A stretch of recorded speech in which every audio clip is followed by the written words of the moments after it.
You boys are coming home in Bad Movies Rule, the worst movie podcast ever recorded. And today, we're back in the jungle. We're going back in there to find the bad movies that are still missing in action. Let's go! I keep saying it's one of your best, but I think that was one of your best intros. Oh, I appreciate that. I like it. It was sexy. A lot of energy and enthusiasm. Oh, you guys. Really? Stop it. Oh my gosh.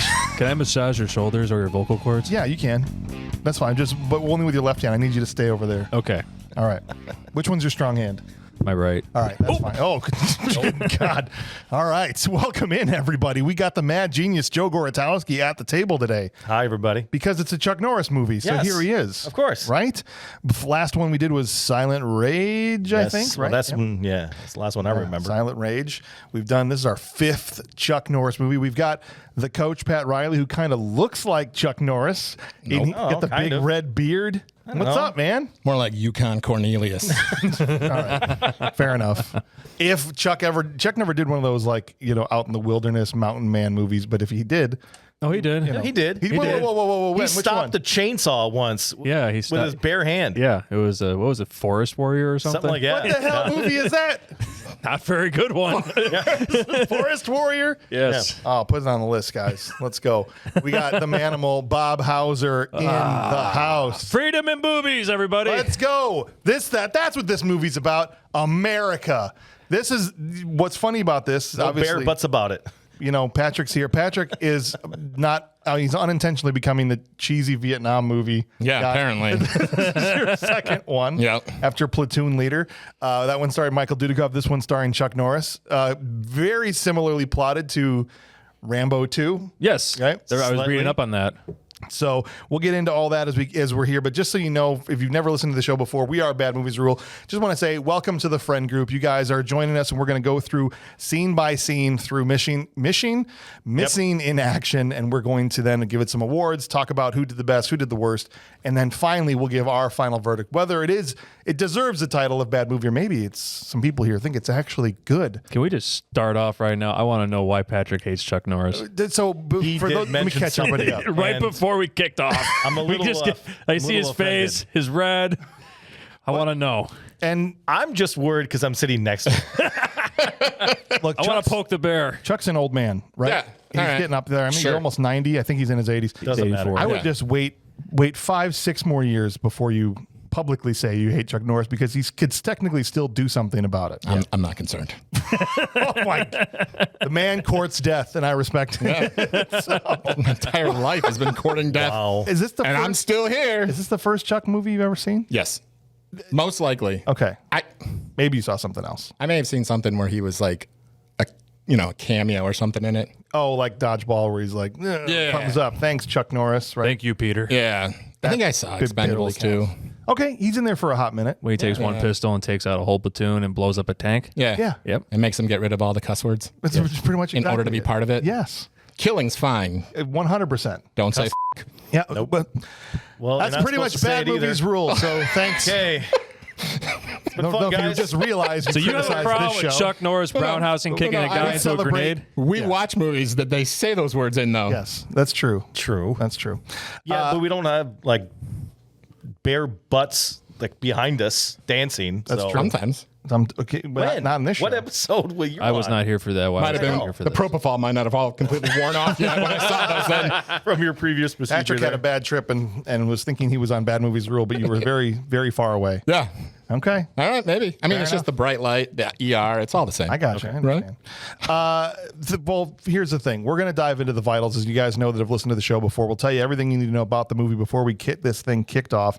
Movie was directed by Joseph Zito, who was not an action movie director prior to this, but they hired him because he was good at coming in with low budgets and performing and doing well and coming in on time and under budget. Okay. But he was a horror film director, and he directed Friday the 13th, the final chapter.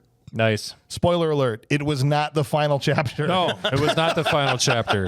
It was like 1984. Was that like the third movie? Or No, the fourth or whatever? It was Friday 2, Friday 3, Friday, and then it went Which on. one did they Was call that the final Friday the chapter? 13th? The Friday chapter was no. It was 84. Yeah. No, it was. Yeah. I don't remember. All I was know it? is It was anytime somebody says this is the final chapter, this is my last album, they're Yeah. a liar, and there's 6 more coming. Oh, so didn't Eminem just drop an album and say this is it for him? I don't know if it's dropped yet. It just came out, I think, like yesterday. It was like a surprise drop. I know that there was a single, Okay. but I don't think the album's out yet. Oh, I got you. All right. I didn't know. I don't know what the kids, are into these days. Do they even like Eminem anymore? I don't think they do. I think this is for us middle-aged white men. All right, then I'm For going to the take most it. part And at I'll this take the point. W. That's fine. He did make a little stint on Fortnite. He was on, and the kids are into that, right? They're Yeah. like, who's this guy? Bring back Travis Scott, please. See, I know a little bit.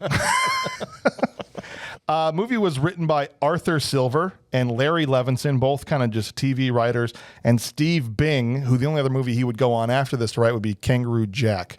Starring Instant classic. Anthony Anderson, I think, is in that And movie. Jerry Conley. Yeah, that's it. Yeah, Jerry O'Connell. Jerry O'Connell. Sorry. Yeah, from Scream 2. Yes. And Stand by Me. Stand By Me. That's right. Yeah. And Piranha. He gets his dick bit off by a piranha. In which movie? Stand By Me? Because I don't remember that part. No, Piranha. Yeah. Oh, in Piranha. In Piranha. I was like, that must be the director's great cut of movie. Stand By Me. But that guy lost his job to Richard Google. Who's Richard Google? Nothing. I don't know who Richard Google is. I have to explain the joke. Damn it. His last name was Bing. Bing. Oh, got He it. was replaced by Google. Oh.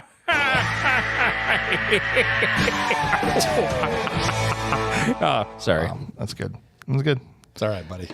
I thought it had to do with Next time. Yeah, we'll get there. The Hey, budget. if Matalo was here, he would get it. That's true. True. The movie starred Chuck Norris. Really? Just maybe the greatest, maybe one of the greatest action movie stars, and one hell of a model American. Chuck Norris. One hell of a model. M. Emmett Walsh. Speaking of Eminem, M. Emmett Walsh, James Hong, and a slew of other Canon Picture regulars. Budget for this movie was $2.5 million. That's it, guys. The villain was a $5 million picture, and that was just like Kirk Douglas riding around on a horse.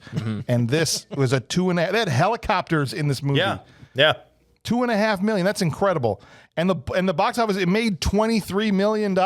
Made his budget back 10 times, I think. Yeah. It was a successful movie. It was a very successful film. So why is it on huge this for them? Why is it on this little show of ours? I'm glad Because you a asked, Joe. bunch of pansies that keep on shoving crayons in their dick think it's a bad movie. Really? Almost verbatim what I was going to say. Yeah.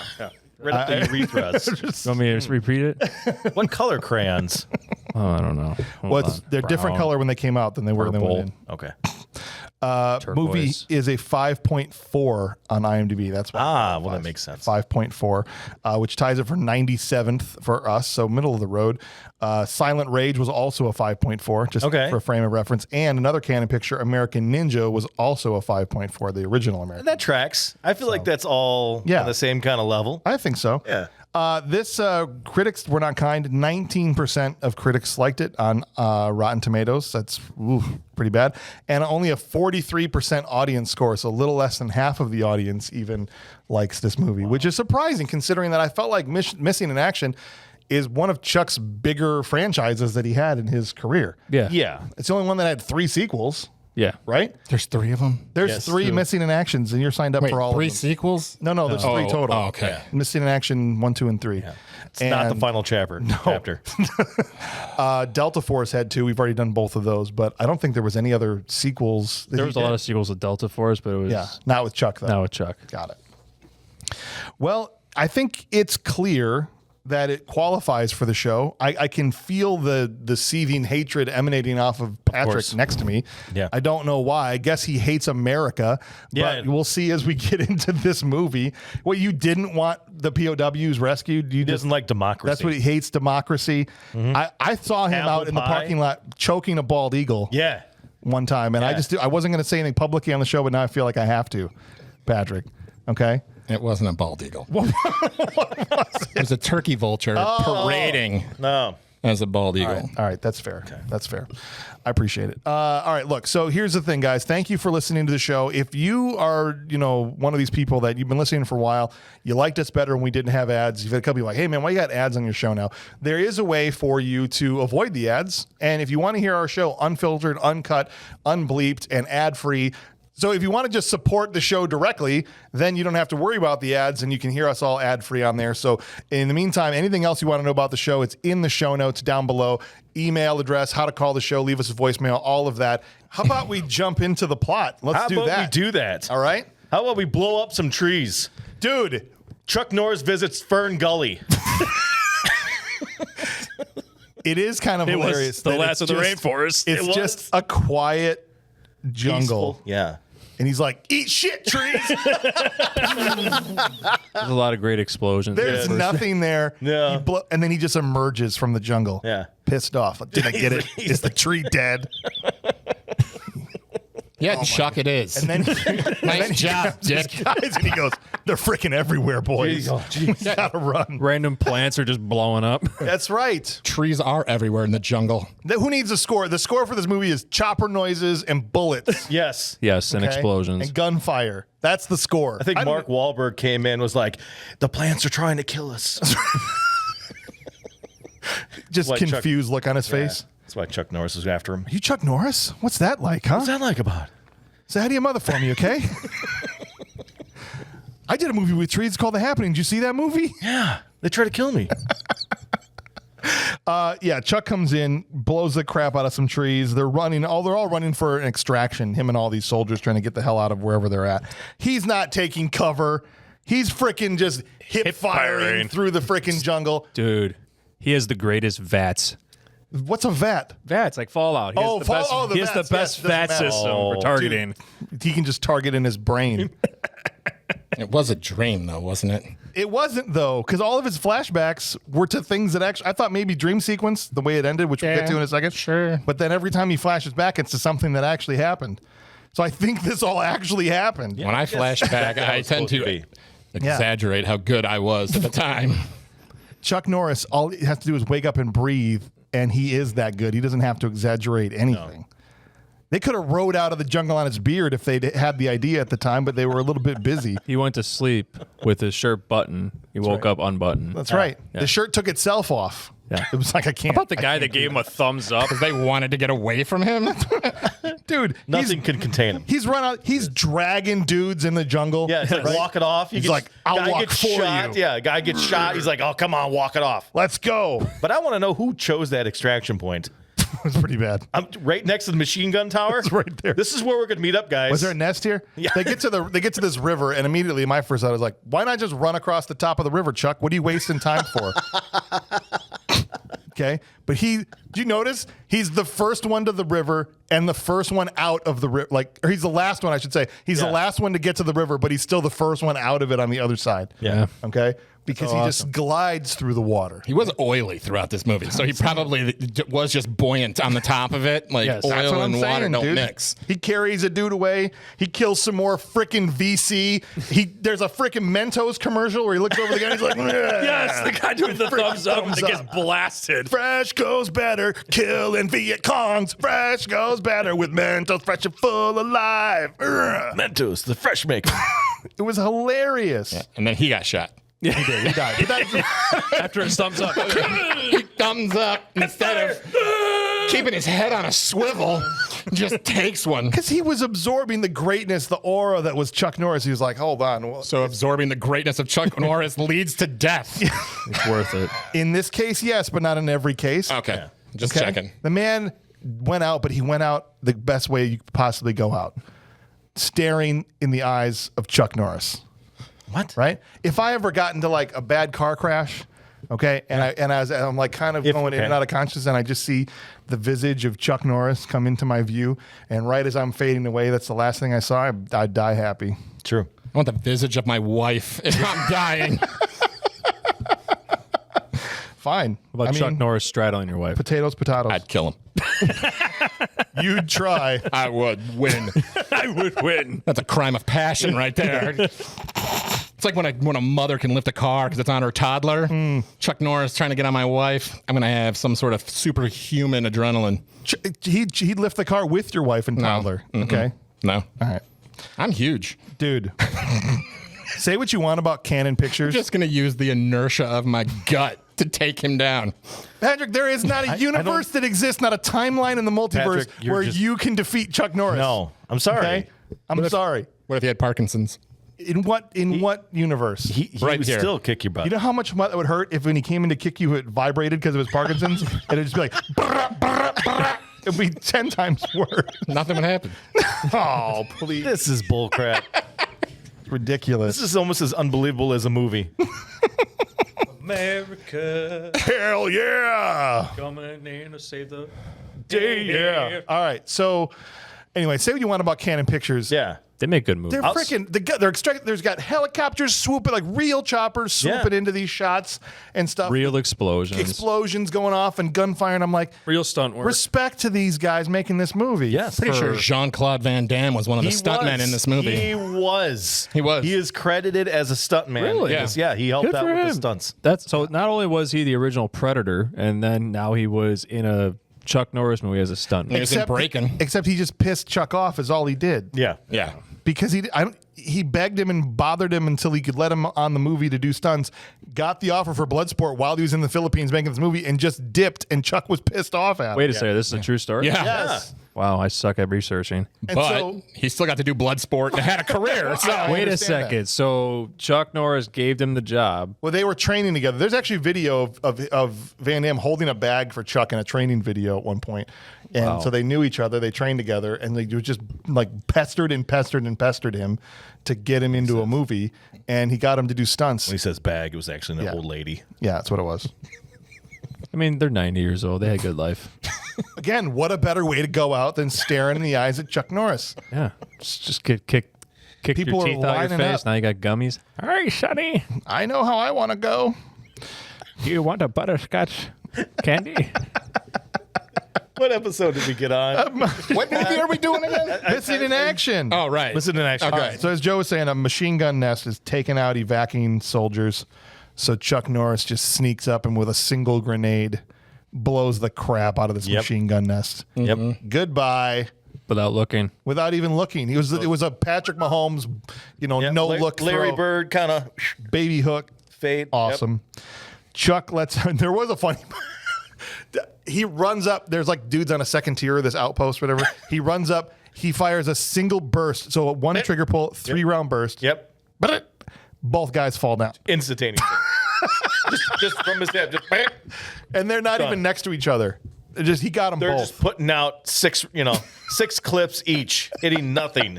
And he just done. Death. It was awesome. Then, as he's on top of this outpost, a bullet gets Chuck Norris. Okay. That's true. I was surprised by that. I know. I was amazed. Did you see that happen? What'd you just say? A bullet got Chuck Norris. Oh, Chuck Norris doesn't get shot. No. The bullet gets Chuck Norris. The bullet was actually bleeding. Yes. The It bullet hit was him. dying inside of him. The bullet hit Chuck Norris so hard, That's right. it started to bleed. Yeah. He had a dying bullet, which is very dangerous inside of your dangerous. body. You got to get that thing out before it dies inside of you. Yeah.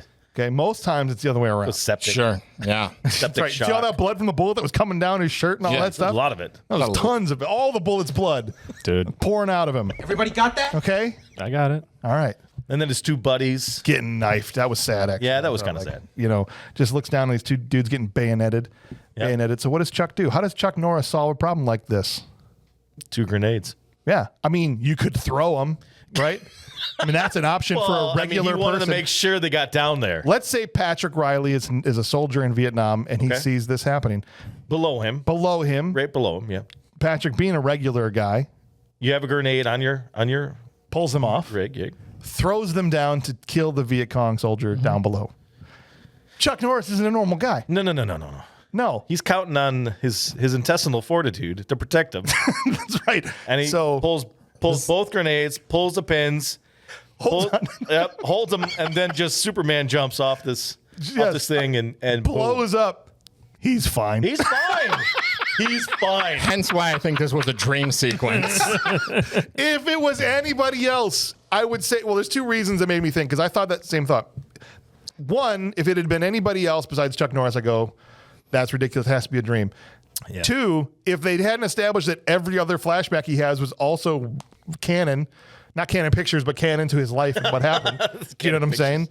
I think that as it's presented, I think we're supposed to think this really happened. So the thing is, from what I understand, parts 1 and 2 were filmed together. Yes. And they came in and said, hey, 2 is better than 1. Right. So now we're turning 1 into a prequel. Right. So perhaps in the prequel, some of these answers, these questions are answered. Because they reference the fact that he escaped prison, and I guess that's the first movie. Right. Yeah. Yeah. I don't know if you realize, but it's space science, guys. But when you have two grenades on either side of your head, and when they both go, they cancel each other out. Oh, I mean, dude. come on. That's how it is. They did that on Mythbusters one time. Yeah, that's space science. You know that. Yeah. You ever watch Mythbusters? Yeah. Adam Savage just jumped off of a building with 2 grenades in his I would hands. believe it if it was Adam Savage. He was fine. He was fine. It was Or Jamie great. Heineman. Yeah, either of them. Yeah. Chuck Norris. Or Mr. Wizard. Chuck Norris's beard absorbs the explosion. That's a third factor we're not considering here. Thank you. And they couldn't have done it on Mythbusters because they wouldn't have been able to have a beard that matches for the control of the experiment. That's the unknown factor that you can't really. Yeah. I don't know. I'm not a scientist. This is just as a layperson what I. But we're a big Chuck assume. Norris fan. That's we right. know what he's capable of. Sure. So in a way, an expert. Yeah. But yeah. But not. But We're also- definitely keyboard experts on this fact. That's right. All right. Chuck wakes up back in the world watching a Spider-Man cartoon. And trope alert. They're literally talking about missing in action soldiers on the news in his room in between Spider-Man cuts. Talk about the worst for PTSD of the. There's only 2 shows on. One talking about all these MIAs, and then a Spider-Man cartoon about somebody like killing everybody. Was that Webb or Jizz that locked up those rotors on that thing? Because that looked like spider jizz, maybe. That is a different. shocker. They got rid of that power later on. Okay. Yeah. That was early iterations of Spider-Man. Was a really weird. Yeah. He used to shoot web out of his ass like an actual spider does. So it was really bad when he's like swinging through the city trying to It wrecked him. Damn near killed him. just crapping web out the back of his suit, the whole time. Colonoscopy prep would be unbelievable. Dude, Dude, if I can find a woman that can crap a Spider-Man. web out her ass. Spider-Man, crapping out web like a spider can. You ever hear about the spider goat? Where they splice spider DNA in with a goat so that its milk would have some of the same consistency as like spider. They were trying to find a way to be able to use because spider web is so strong. Patrick, what kind of podcast do you listen to? All sorts of them. Honestly, how would anybody know about this? Spider goat. Look it up. Spider Goat, great. He does have a short flashback to being on a chain gang while he was a prisoner, where one of his own guys gets shot because somebody attacks the chain gang. Yep. It's just to establish there's like evil bro with the goatee is like the bad guy, right? Yep, everybody got that. Yeah, thank you. Everybody got that? And then cuts back. Now, not only they talk about MIAs on the news, they're talking about him on the news. Yeah. Like, Yeah. and then there's Colonel Braddock, that bastard who doesn't, who just disappeared and came back and said there were people, but now that coward won't show his face anymore.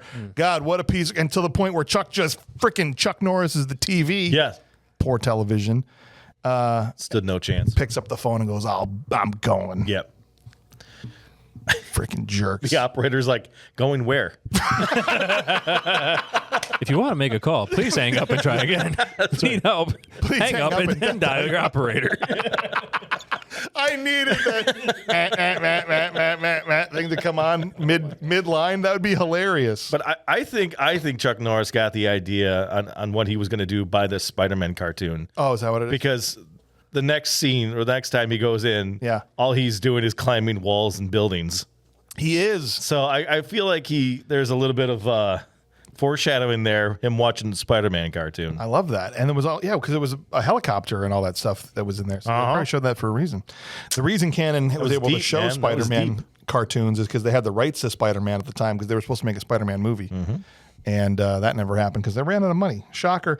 All right. Yo, he was in the Spider-Man cartoon. Who was? Shocker. Shocker was the bad guy. Yes. Yeah. Yes. Do you suppose if they had like an older version, he would just be like a lawyer, and he would go around telling people his name was Peter Spitterman, attorney at law. Like if he was trying to like get away from his Spider-Man identity.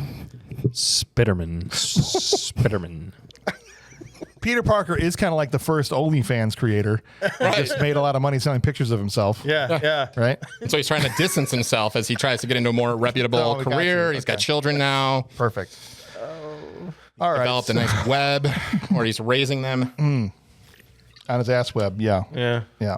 Back to missing in action. Braddock, some senator, and a sex pot secretary. Oh, God, she was gorgeous. Love interest. She just Boner alert. 100% just there to give Chuck Norris somebody to bone. Boob alert.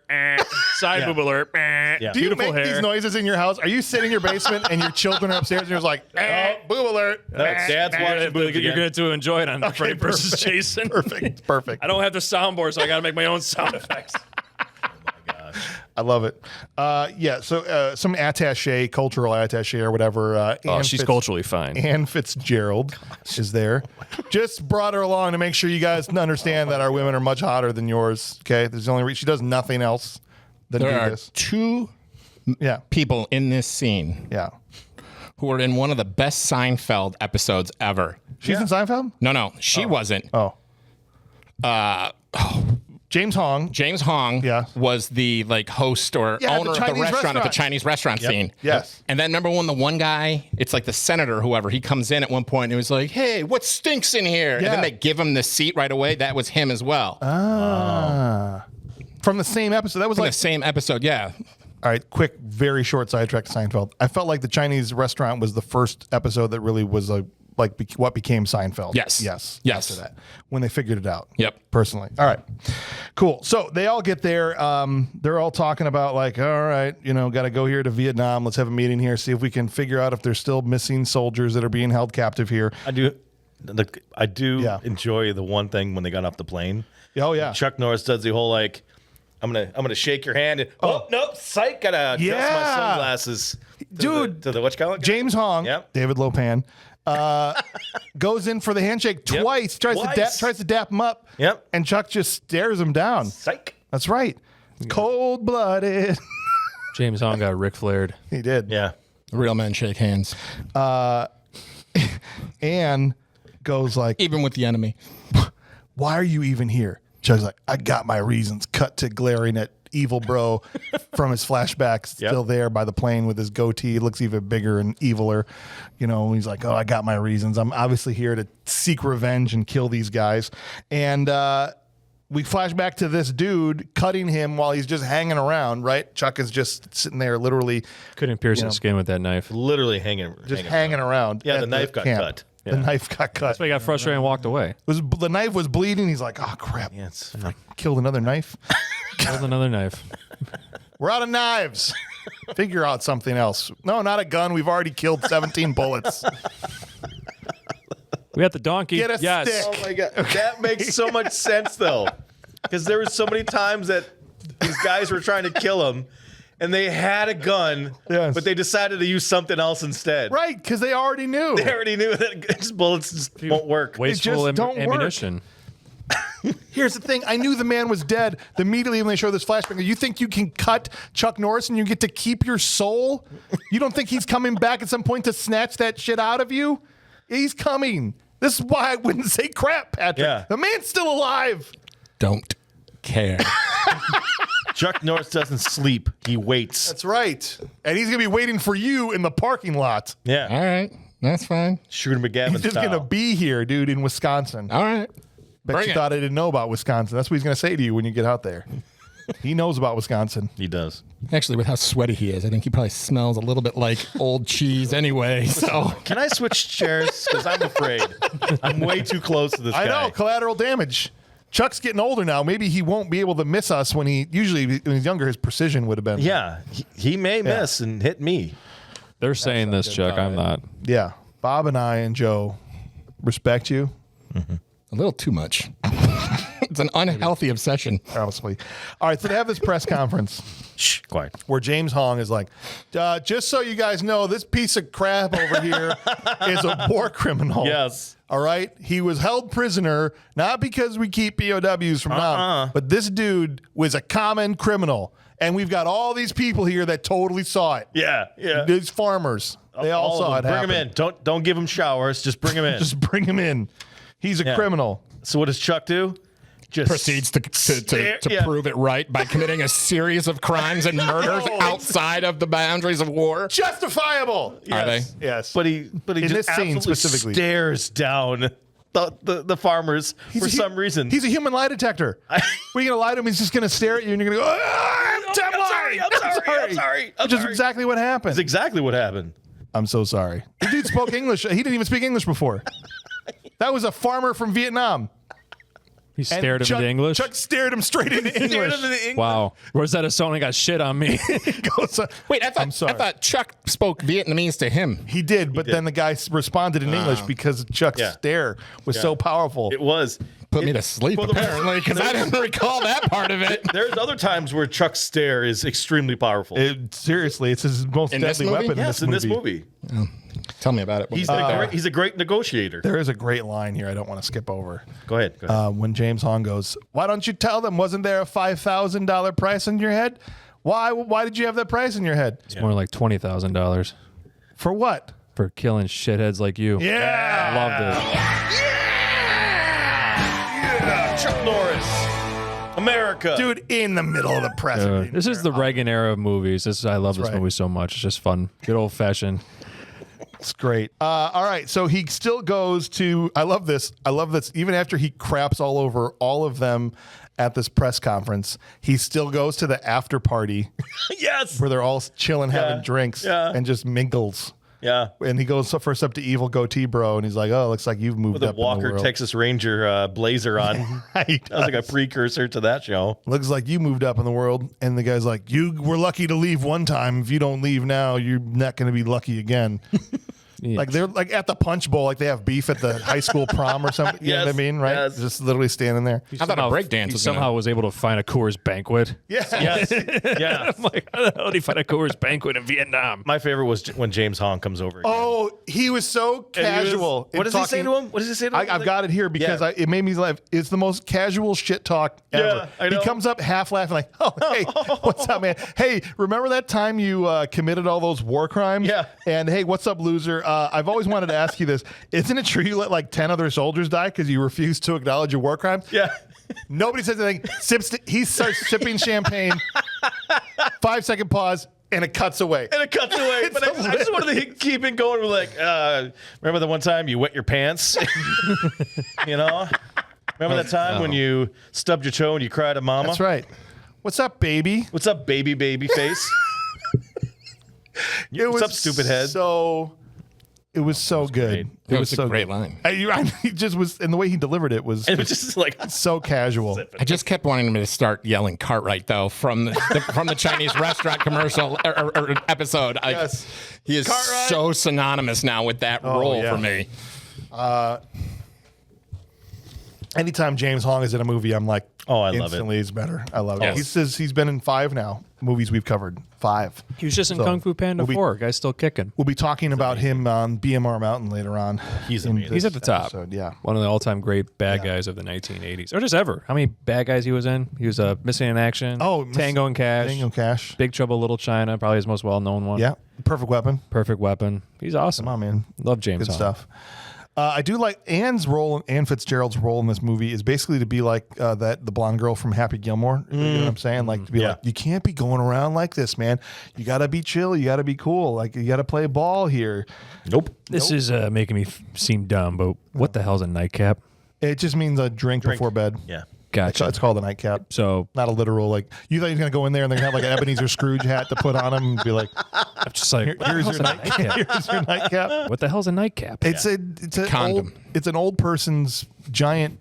You've seen Scrooge. You probably still wear an Yes, Ebenezer yeah. Scrooge hat to bed. You seem like the guy. I don't.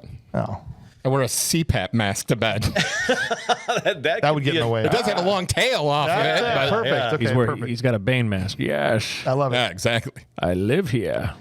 Anne takes him or goes over to her room. She's like, "How about a nightcap?" We know what that means. Chuck's like, "Sure, no problem." Grabs a couple glasses. While he's being Champagne, tailed by two. Of course, there's goons following him. Yeah, of course, there's goons in giant aviator shades and suits that they can't fit in. These guys probably work at the hotel, right? That's not weird. Yeah, this is the hotel staff. They're here to bring accommodations. The one guy's got a tiny face. Tiny face, big glasses, doesn't fit in his suit properly. No. No, thank you. Sleeping. You want towel? Not tall. Need sleepy. Housekeeping, you want me for a pillow? Please go away. Let me sleep for the love of God. He goes, wait, hold on. He gets into her room with the champagne. Yep. And starts disrobing. Instantaneously.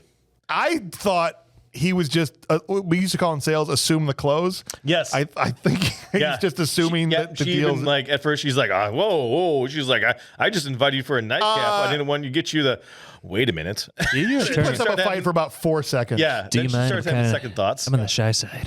And she turns around like, I guess this is okay with me.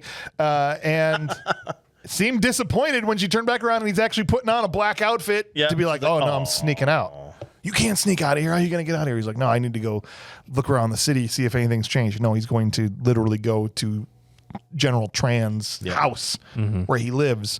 And he gets out the window and like Nathan Drake's his way, down the building. And she helps him. He's Spider-Man's Self. Spider-Man. Spider-Man. She helps him by dropping a champagne glass and distracting the guards. Yeah, So I thought that was can we helpful. discuss that distraction technique, though? What's that? So there are 3 guards directly where that glass drops and 2 around the side of the building. Yeah. The people that respond to the broken glass are not the ones that have it happen directly in front of them. It's the people from around the side of the building. Well, it's easy because Seems like poor strategy. it's called compartmentalization of duties. And so wine glasses dropping from the balconies are those guys' responsibility. The dudes are on the side of the building. The guys in the front are to keep whores out. So that's Keep the whores. from escaping. Yeah. Not out, but keep them in, so to speak. And so the wine glass guys were from the alleyway. Interesting. I feel like the alleyway is the most likely route of escape, and therefore the one you would not want to abandon. Well, he'll be back. He was a ninja. I didn't even see that he was gone. That was incredible. Chuck Norris showed up. Chuck Norris took out Bob. I turn around, he's gone. All right, so he rolls up on General Tran's house and chokes a guy while he's peeing.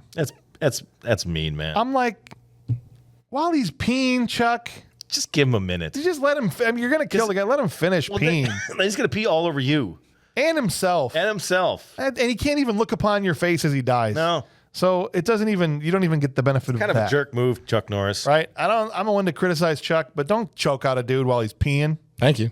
Okay? Yeah. We can agree on that? I think we Absolutely. can all All agree right. on that. Awesome. Bob agrees. If a man has not dick in here right hand, you do not kill. Confucius say, That's right. man with PB in hand, do not kill. That's right. I think I saw that Yeah. in a book somewhere. Did you like how he took out the second guy? That he goes over the wall and he Just jumps on him and he's just unconscious. instantaneously. He didn't even have to karate chop him. He was already out. No. He just jumped on him, I give up. out, and he chops him anyway. Yep. I was like, I'm pretty sure he was out before that chop came into his face. Mm-hmm. Chuck's shadow snuck into his house before he did. Did you see it? His shadow popped up on the stairs. Yeah. Right next to Peter Pan. He's like, this way, Chuck. I'm already in. Yeah. You know, Chuck Norris's shadow could still knock you out. Oh, yeah. Chuck Norris's shadow weighs 12 pounds. That's what I'm saying, bro. It's true. Scary. How much does your shadow weigh, Patrick? It doesn't. No, it's fine. I didn't even know you were gone. It was like some serious Chuck Norris shit. Oh, sorry. I turned around and there's just dust. There's a little cloud of dust. All right, so he sneaks up. Goes into Tran's room. James Hong is... Worst game of peekaboo ever. He sleeps like a dead person. He looks like He's low pan. Hands directly at his side. Yeah. He looked like a dead person laying Right? there. Just It was like a laying there. coffin. I was like, oh my gosh, is he already dead? I thought that was going to be the thing. Like somebody beat him to it or whatever. And he doesn't get the information. But no, dude slaps his eyeballs into the back of his head. Bam! What is going on here? He's like, I'm gonna take my hand. You keep your eyes closed. I'm like, dude, he can't see. His eyeballs don't work anymore. Yeah. And and he's got a knife up to his throat. And he's like, "You tell me where these freaking prisoners are, and you give me the information, and the next thing you say is going to determine whether you live or die. Shh, don't say anything. Be quiet. Don't you speak." I know nothing. Then he gently rolls him over After getting and this starts to roll down his pajama bottoms. What? And I was like, what is going on? What is Chuck Norris about to do to this man? What part of the I movie missed are you that watching? part. Patrick, what were you on? I when am you watched concerned it? about the way that he gently rolled this man over onto his stomach. He's like, just lay there and be quiet. I'm going to leave. And if you move, I'll kill you. Well, bro is doing the Spider-Man crawl with his fingers underneath the pillow to grab his gun. Right? This is another reason why he's always going to lose to Chuck.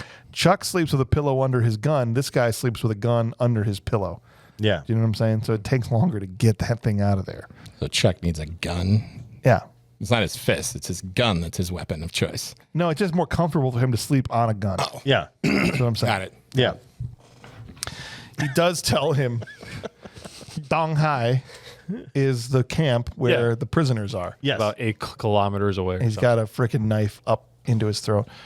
He gets away. Dude pulls the gun out from under the pillow. Yeah. Look, knife versus gun, you're going to lose every time against Chuck. Yep. Bringing a gun to a knife fight. Dude throw that knife directly into his sternum. Yep. Was And he awesome. shot the vase Right. with a vase. It's the second time we've seen James Hong killed by a knife throw. For Lo Pan. I know.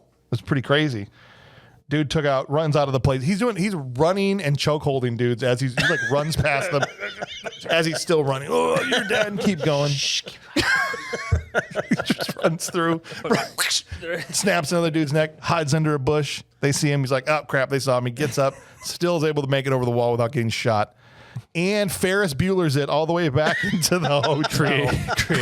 creates a power outage with the one spark. I know that was ridiculous. He climbs up the other building across from the hotel, and there's guards everywhere, and he's got to shimmy across a power line to get there. And it's raining sparks, and none of the guards. They're all just like, that's weird. There was no wine glass to even distract him this time. They're like, oh, it's just Everything's fine. look, it's a spark storm. Nothing's wrong here. But they weren't looking there. They were looking ahead. He was behind them. That's true. It also kind of indicates that those are live electrical wires. Yes, but he's also Chuck Norris. He's absorbing energy. He's absorbing. He's just recharging his sexual current. He's grounded. He gets into the. He's grounded. That's awesome. He gets into the hotel room. The girl is just like, "Oh, hey, you're back." Ah! Oh, God, we're having sex now. Because he just rips her shirt off of her, rips his own clothes off, throws her into bed, Yes. jumps on top of her. The dudes are about to break the door down because evil goatee bro is outside. Yep. And they kick it in, and he acts like, "Oh, we've been here making out all night. Whole night. I suppose you were here all night with you." And she covers for him. Yes, Yep. he was. Thank goodness. How convenient.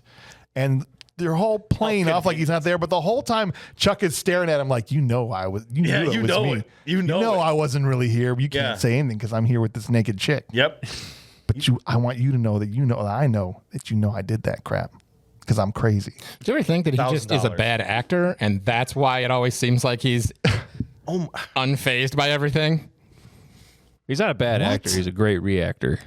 He's Thank you, Bob. he's a good martial artist, but He sells what he has to sell. Chuck Norris. Thank you, Bob. I mean, you wouldn't cast Michael Jordan in anything besides Space Jam, right? You put him in a movie about baking pies, and you're like, wow, this guy can't act, and this movie sucks. Hold on. Tell me how this isn't. It's not like they put him in JFK and asked him to play Kevin Costner's role. Yeah. He right? barely did any martial arts in this movie. This is the movie of him kicking ass, and that's what. You hire Jordan to play basketball. You hire Chuck Norris to kick ass. Right, but you don't hire Jordan, then okay, fine. You don't hire Jordan to be in a curling movie. I would believe that he would be good at any sport he tried to play, and so would you. Not curling. Michael Jordan's probably too tall to be a good curler. Dude, I bet he'd be out there with the broom like. He may not be good at first, but it's going to be comical. Yes. And then since he's such a superior athlete, he'll learn it. Right, but And he then, won't like, be a win good actor gold. still. 4 months in, he's the best curler that's ever lived. I guarantee you. 4 months of training. He couldn't hit the curveball in a sport he played as a child. He came in cold at 30-something years old and was like, guess I'll just take over Major League Baseball. And if given enough time, he would have. By the way, if you watch the 30 for 30 on Michael Jordan Rides the Bus, Terry Francona does say he was this close to getting it all together. That's what I'm saying. But curling, I don't think so. I think so. I have a heart. He'd be a speed skater if he wanted to be. Jeff, if you're out there, move to Canada, get some citizenship, or maybe just do it here in America, and we can win a gold in curling. You know what? He loves him people. And Chuck. Not Chuck Norris, the round mound of rebound. Charles Barkley. Look, Jordan's favorite thing is people telling him he can't do it. Just the fact that you said on this podcast he can't be a good curler. You know his ass about to be out at the 2028 Winter Olympics. Oh, man. Oh, you know what I'm Michael saying? Jordan can't come to my house. And clean.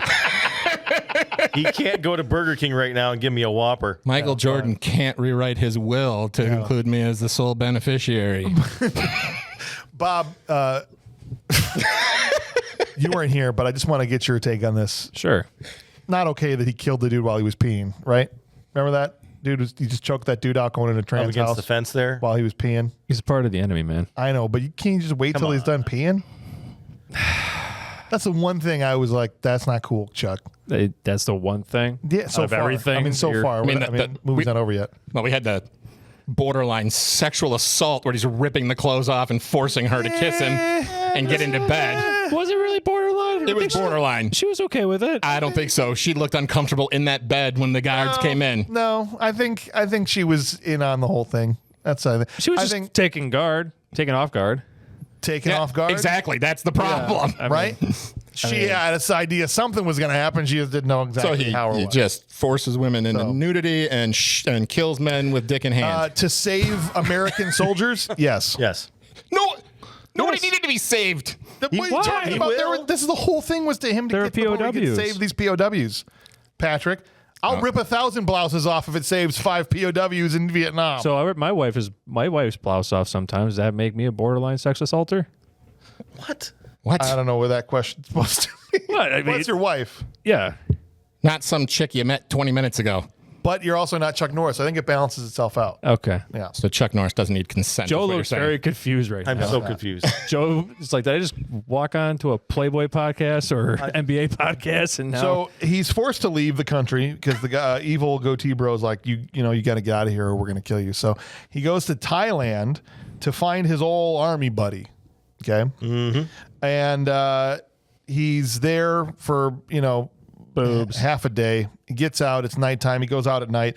Dude can't cross the street without tripping over 9 whores. Okay. This is the way they've set the scene. I'm not exaggerating. Yeah, I mean, no, you're not. They're everywhere. It's a bit ridiculous. Yeah. All of the signs are in English. Yeah. Okay. Mm-hmm. Queens Row is the place where he goes in first, I think, whatever. We know why that's there. Yeah. No. We know why. Yeah. Yes. Goes into this sketch cab, has to kill the cabbie, who I don't even think was part of the Vietnamese guys trying to. I think he was just I don't know, man. a random cab driver that was like, I'm going to rob this American. I don't know. Something. But he was a bad guy. There's He a was- clip okay. of he was part of the guys following him around town. He kills that guy he so just didn't casually and absorbs a car crash like he's on his way to McDonald's and just gets out like, Dude, the stunt work in this movie was just It was good. boner popping good. great. it's crazy.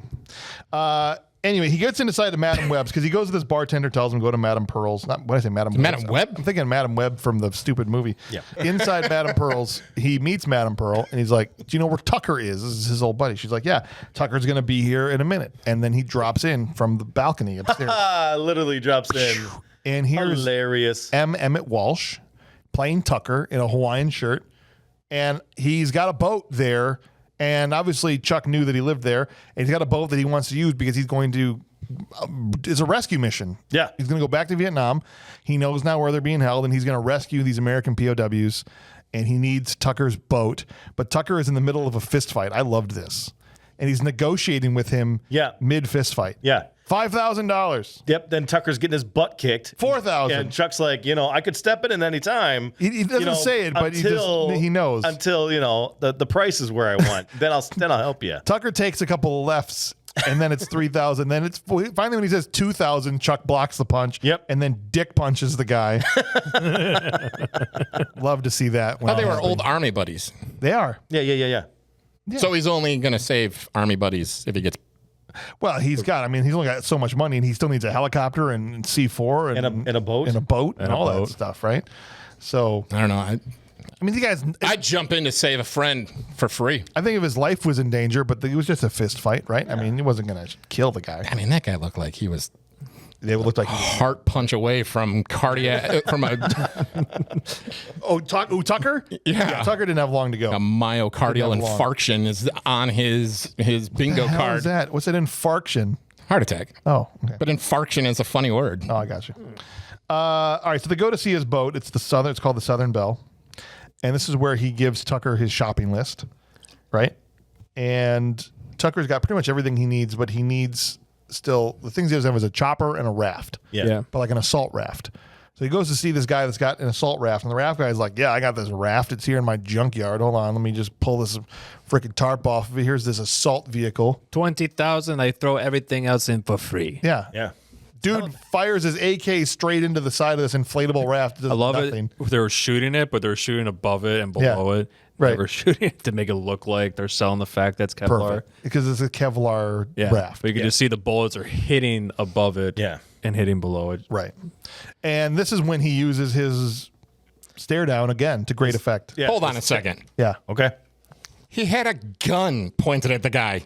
Yeah, absolutely. And the gun didn't The bother. stare down wasn't the problem. The gun was worth 3,000. He went from 20 to 17 when he turned the gun on him. He went from 17 to 10 when he gave him the stare down. The gun Patrick. was still pointed at him. understand that, Patrick. This is the art of war, Patrick. His stare was loaded. That's right. No, the gun was loaded. The stare was more dangerous than the gun was. Yeah. I was Because of what it not implies. intimidated. No. Well, you didn't have. If it was ever you in real life, it would be a different story. Yeah, I would be concerned by the gun. We have the benefit of being on the other side of a screen from Chuck Norris. Yeah. Sure. You don't get the full weight. All I know is when I stare into his eyes, my soul leaves. It comes back later. It's like, does. let me know when you're done. It's because I'm gonna gingers check have no soul, so he has to take it temporarily. That's right. Maybe that's you got a superpower. Last action hero scene here. Chuck goes back to his apartment. I knew there was a guy in the closet even before. This little makeshift wardrobe. Poor guy. I mean, How long was he sitting there? I don't know. All day. I don't Because know. Chuck takes a long time to do anything. all day. And it's like, why do they keep framing this wardrobe in the shot with Chuck Norris? I know. Don't think anything's going to come out of there, do you? No. No, not but at all. Littleface himself is in there. Psych Oh my god. comes out. Freaking Like a spring-loaded contraption that shot out his ass. That guy was loaded and ready. he did, and he just got bitch smacked around by Chuck. He kicks the gun out of his hand, slaps him around, yeets his ass out the window. He hits the awning, then the street. Great Yep. shot. Right through the guy's vegetable stand. Yes. Guy's screaming at him.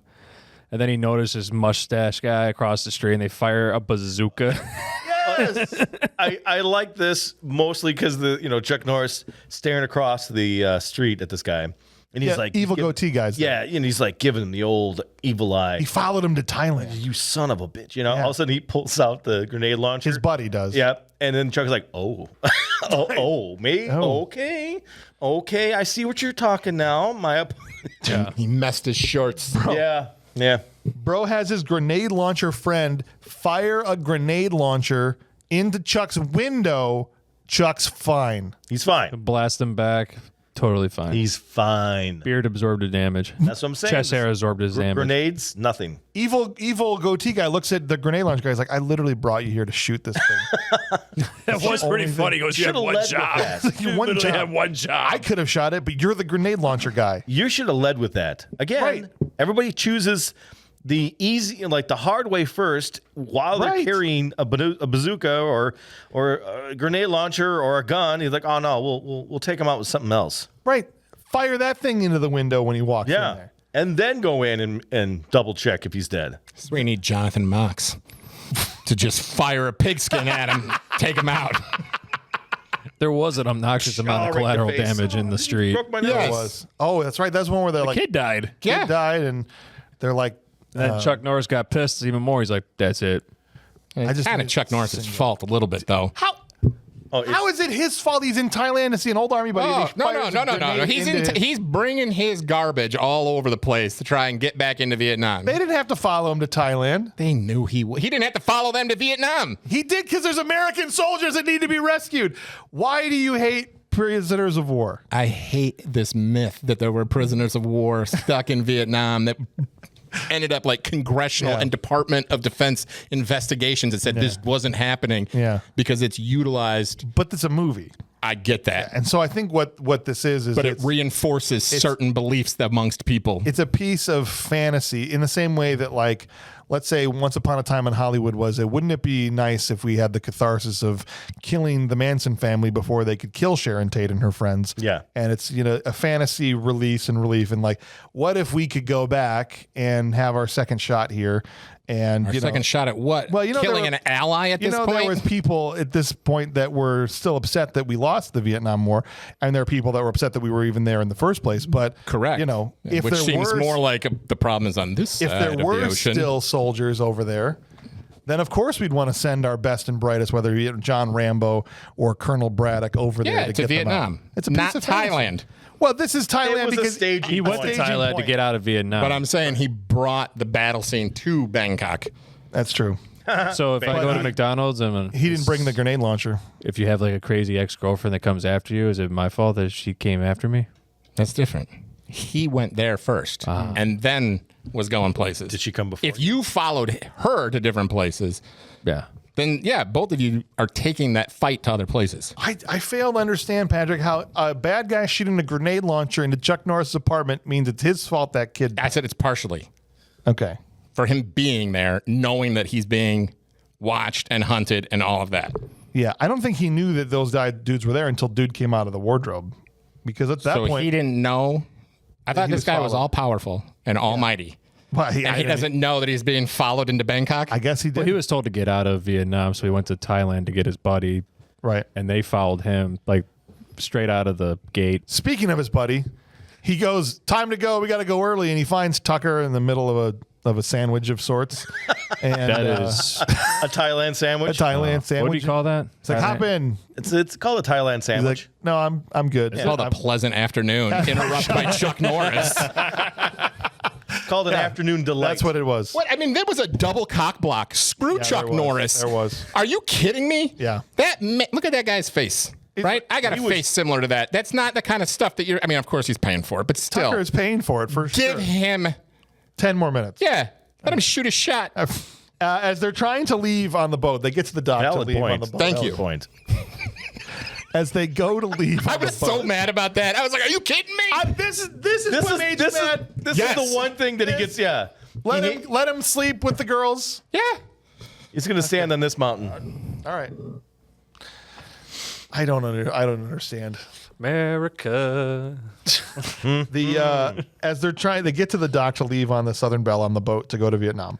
They're attacked at the docks. So Chuck jumps in a big truck and just wreaks havoc This on is these like- dudes. I've thought of Joe Demolition Derby on a dock. Yeah, They got people flying into the ocean. Crash into the old guy. They just just like- knocked an old guy into the Dude is water. just trying to fish. Hey, this is the greatest day of my life. I'm trying to fish. Oh, they clap Into the water. We needed yakety sax playing again. He takes a door off. is it Chuck Norris's fault that Yes. the old guy got hit into the water? Sure. I seem to forget that. I thought faults were like you physically doing something, it's not Chuck me Norris's just sitting in my fault. house and a bunch of assassins showed up. Collateral damage. You just want to blame Chuck Norris for all your problems. I guess so. That's what it is, Patrick. Not all of them. Just the ones that occurred in the hour and 39 minutes that this movie was He playing. thinks it's Chuck Norris's fault that the Cardinals suck too, right? If I remember correctly, they're ahead of the Cubs right now in the standings. Well, but that doesn't mean they're going to end up there. No, I'll give you the I trophy. want them to lose. Otherwise, I'm not going to fire this coaching staff. We'll give you the trophy for May. Here you go. Enjoy it. Good job. You won May. We'll put it up there with our 11 world championships. Let's get back to this. He's knocking car doors off. Dude shakes and bakes a dude off the bed of his truck. And then Is it necessary to get What? into the back of the vehicle, climb in the vehicle, get back in the vehicle just to shoot him? no, you can shoot could him have from your car. Yeah, I was gonna say you can just keep a good distance The from the door's vehicle already gone. and then shoot him. Yeah. But I don't know. He just jumps in the bed, tries to shoot him through the rear window. Yep.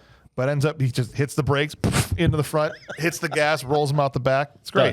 Done. And by the way, when he rolls out the back, I don't know if you notice, he does like a splits. Yeah. Like, yeah, you could tell he's like, oh, I can't. And he's like, It's not a canon picture of a stuntman's not getting seriously injured. he's no John Claude Van Damme. He couldn't stretch that way. I mean, now he can. Yeah. But before, Got to break him in somehow. got to break it in. Man. Finally, Chuck leaps out the door of his truck and into the water as he gets close to the end of the dock. Bye. Jumping onto Swims onto the boat. They're on their way to Vietnam. Doesn't he hook his arm in the tire? Or Yeah. is that later? No, I think On that's the it. boat. On the boat. No, he hooks his arm in the tire. Yeah. But you guys, the boat, they're on their way to Vietnam. Here we go. In goatee mustache. There man. is an assassin on the boat. No. The goatee mustache man jumps in a boat and goes after them. That's what I'm saying. Then he And gets then on their boat. He catches up to him. Yeah. Obviously, somehow, some way. Yes. First, we're led to believe that it's the boat hand.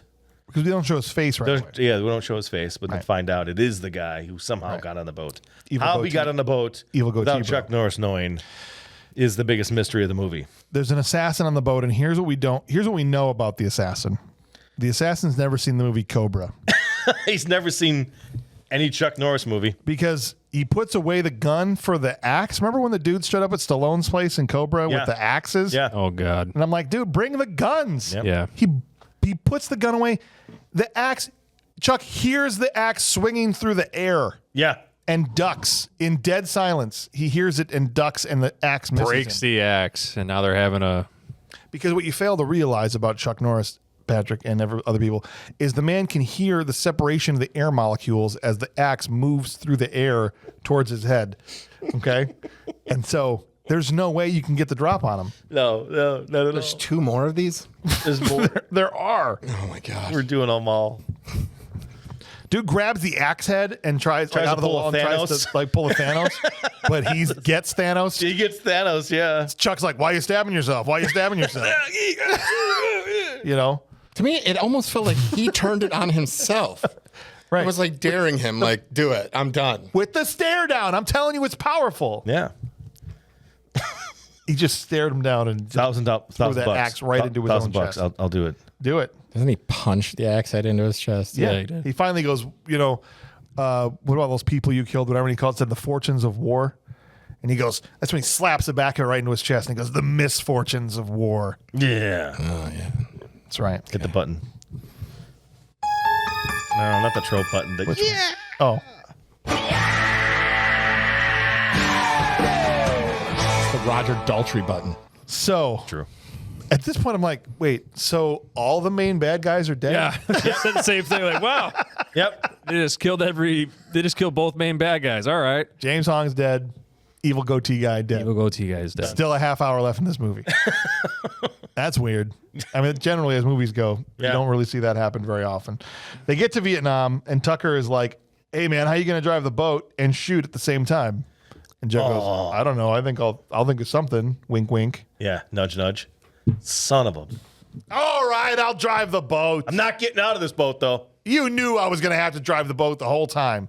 Because Chuck uses that excuse like 3 times in the movie. We'll I know. figure it out. We'll figure something out. Yeah. Whatever. Tucker was drafted in. He tells the boat hand, hey, if we're not back in 14 hours, the Southern Belle is yours. Yep. The boat hand's like, yes. Sweet.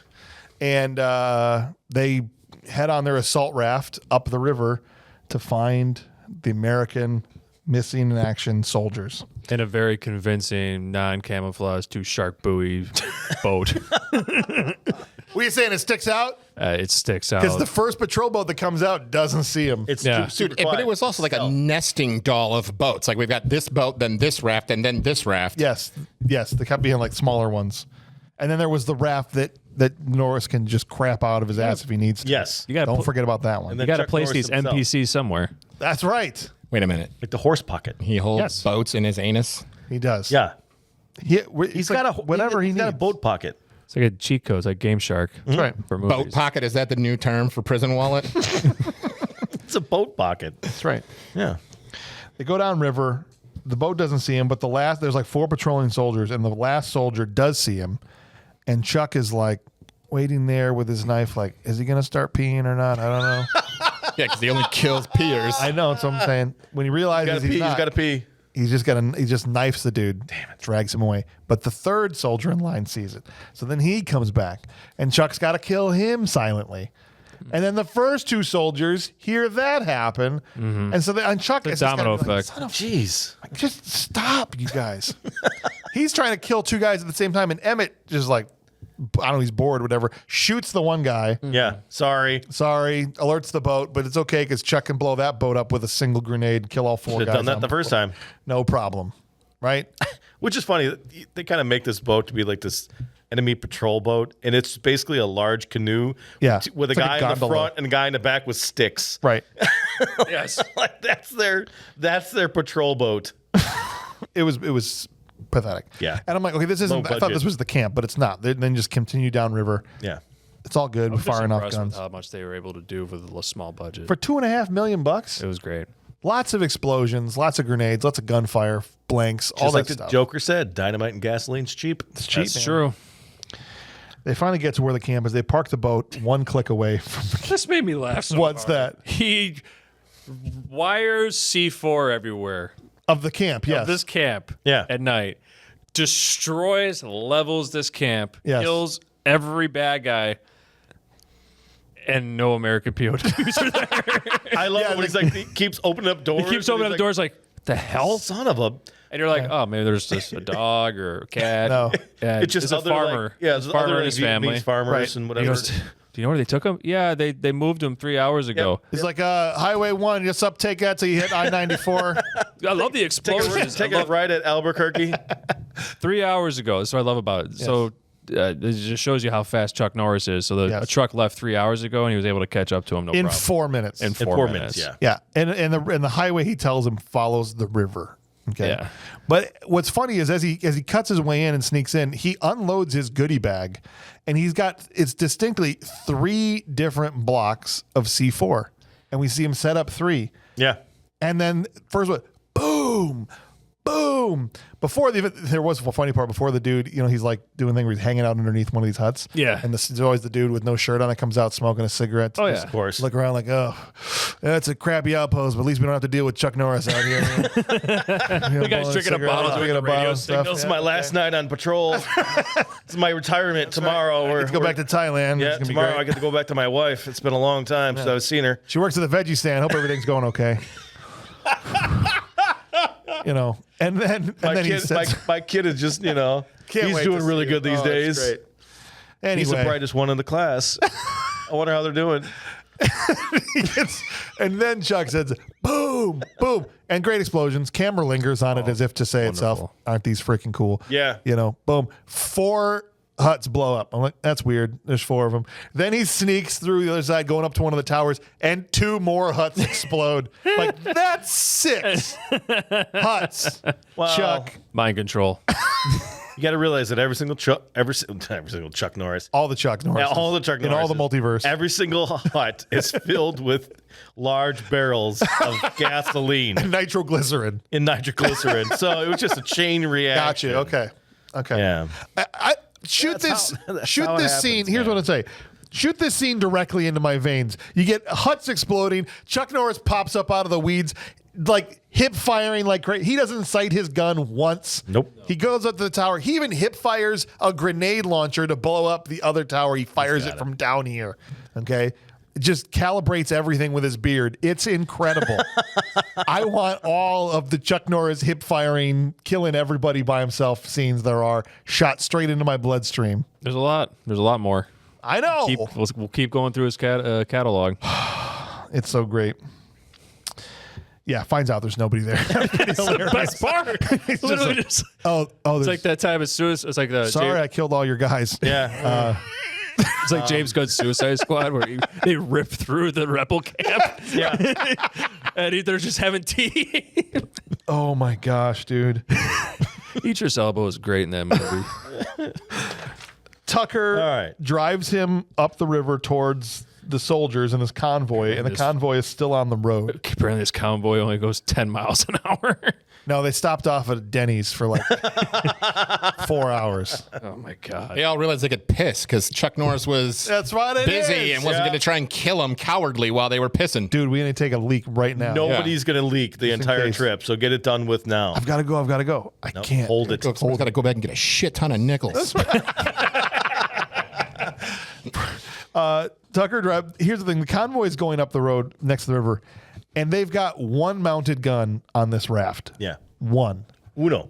There's 6 trucks and 40 armed guards. Yeah. I love seeing the guards overflowing these trucks. Yes. It's They're like hanging off of they're them. hanging off the truck. There's so many of them. Great. I love it. And they're like, Chuck's like, do we attack them now? Now? Oh, yeah. Now Yeah. it's good. Now it's good. Just taking the boat up the river, just starts, hey, attack the I'm convoy. just gonna say this right now. There is no man that could fire 50 cal No. like Rambo can. They're just mowing dudes down from the boat, and just the boat's just going up the river, down the back and forth. And he's like, Tucker is driving like ducking. He's not even shooting. It's one guy. Tucker is tucking down. All of these dudes are just dropping like flies. The POWs start to fight back. They're Yes. in the back of one of the trucks. Yes. They take a dude's gun. The boat got air 3 different times in this scene. Yes. It's on a flat river. Yes. I loved it. One point, Tucker hits the gas, and the next shot is it's in the air. And then they hit.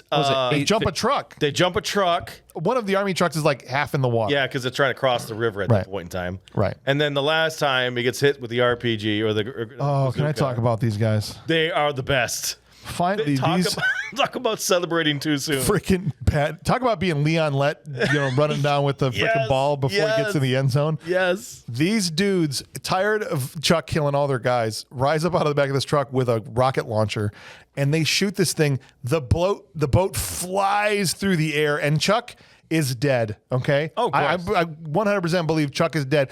They start laughing like little schoolgirls. Put him in the body bag. And I straight believe Chuck Norris heard them in the afterlife, and like the creature from the Black Lagoon, this bastard rises up out of the water. With Jason the gun. Voorhees up out of the water, just with an He's M60, just going to town. in slow motion. They're in regular Yep. speed. He's in slow motion, and they all No just blinking either. nothing. No blinking. Incredible. Patrick. I missed this part. Did you really? You didn't see this part? I mean, I was in the room, but I was so bored by this movie at this point that I Oh man, This is Patrick. incredible. Un-American. Incredible American movie. The water from the river is not done cascading off of him before everyone is murdered. Yeah. They're all dead. okay. With the power of Chuck Norris. And it's like when Gandalf fell with the Balrog and came back as Gandalf the White. Yeah. He's like, I've returned to you. Because I watched those movies. I've returned to you here at the turn of the tide. Here I am. Yep. We're taking you boys home. And he goes over to the POWs. He goes, you boys are going home. Yeah. We're going home? Bob. Chuck. That's right. Sorry. What is happening? Oh, it's playing. Oh, is it? Okay, I got to wait for it to be done. It's going to be done. America! That's right, buddy. Woo! Yeah. All right, enough grab assing. Yeah. I know it's the French national anthem. Yeah, exactly. Doesn't matter. Doesn't matter. It's for comedic effect. Of course. Yeah, because you just played the We know it. It's ironic. music of surrender. It's ironic. Oh. Oh, what the hell are we talking about? Oh, that's right. All right. Chuck so Norris. everyone pile in the Jeep. We're taking you guys home. Yep. They get on the other boat.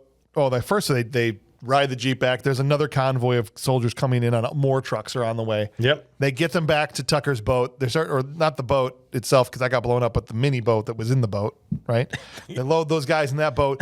But Chuck Russian nesting dolls. puts with boats.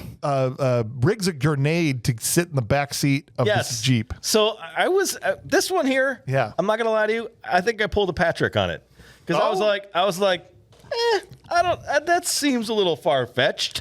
Yeah, because the dudes come in and they rear end the back of the Jeep with their Jeep. And that jostles the grenade. Yes. Which kills them. Yes, all 4 of them. which is really it was odd. One of the explosions came from behind their Jeep. Yes, I noticed that. Like they had squibs on the back of them, of the Yes. one guy that leaned over. But you didn't understand that one, huh? It seemed a little. I mean, Chuck Norris getting blown up by an RPG, on a boat, and then coming out of the water with an M60. I was like, believable. I was like, learn how to park, idiots. Okay. Like he knew that Jeep didn't have brakes. That'll teach you.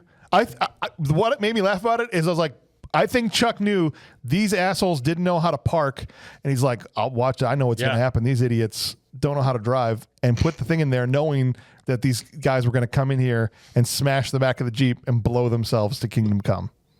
That's what I'm saying. Because he fought the war in Vietnam. He knew they couldn't. They're driving Jeeps into trees all the time. Okay? And so he used that knowledge to blow himself. What? Oh my God, I want to say something so bad. Where are we? Okay, so they all right, they try to paddle out to the boat, the Southern Belle boat, and boat guy is shooting dudes for them. I was like, much respect to boat guy.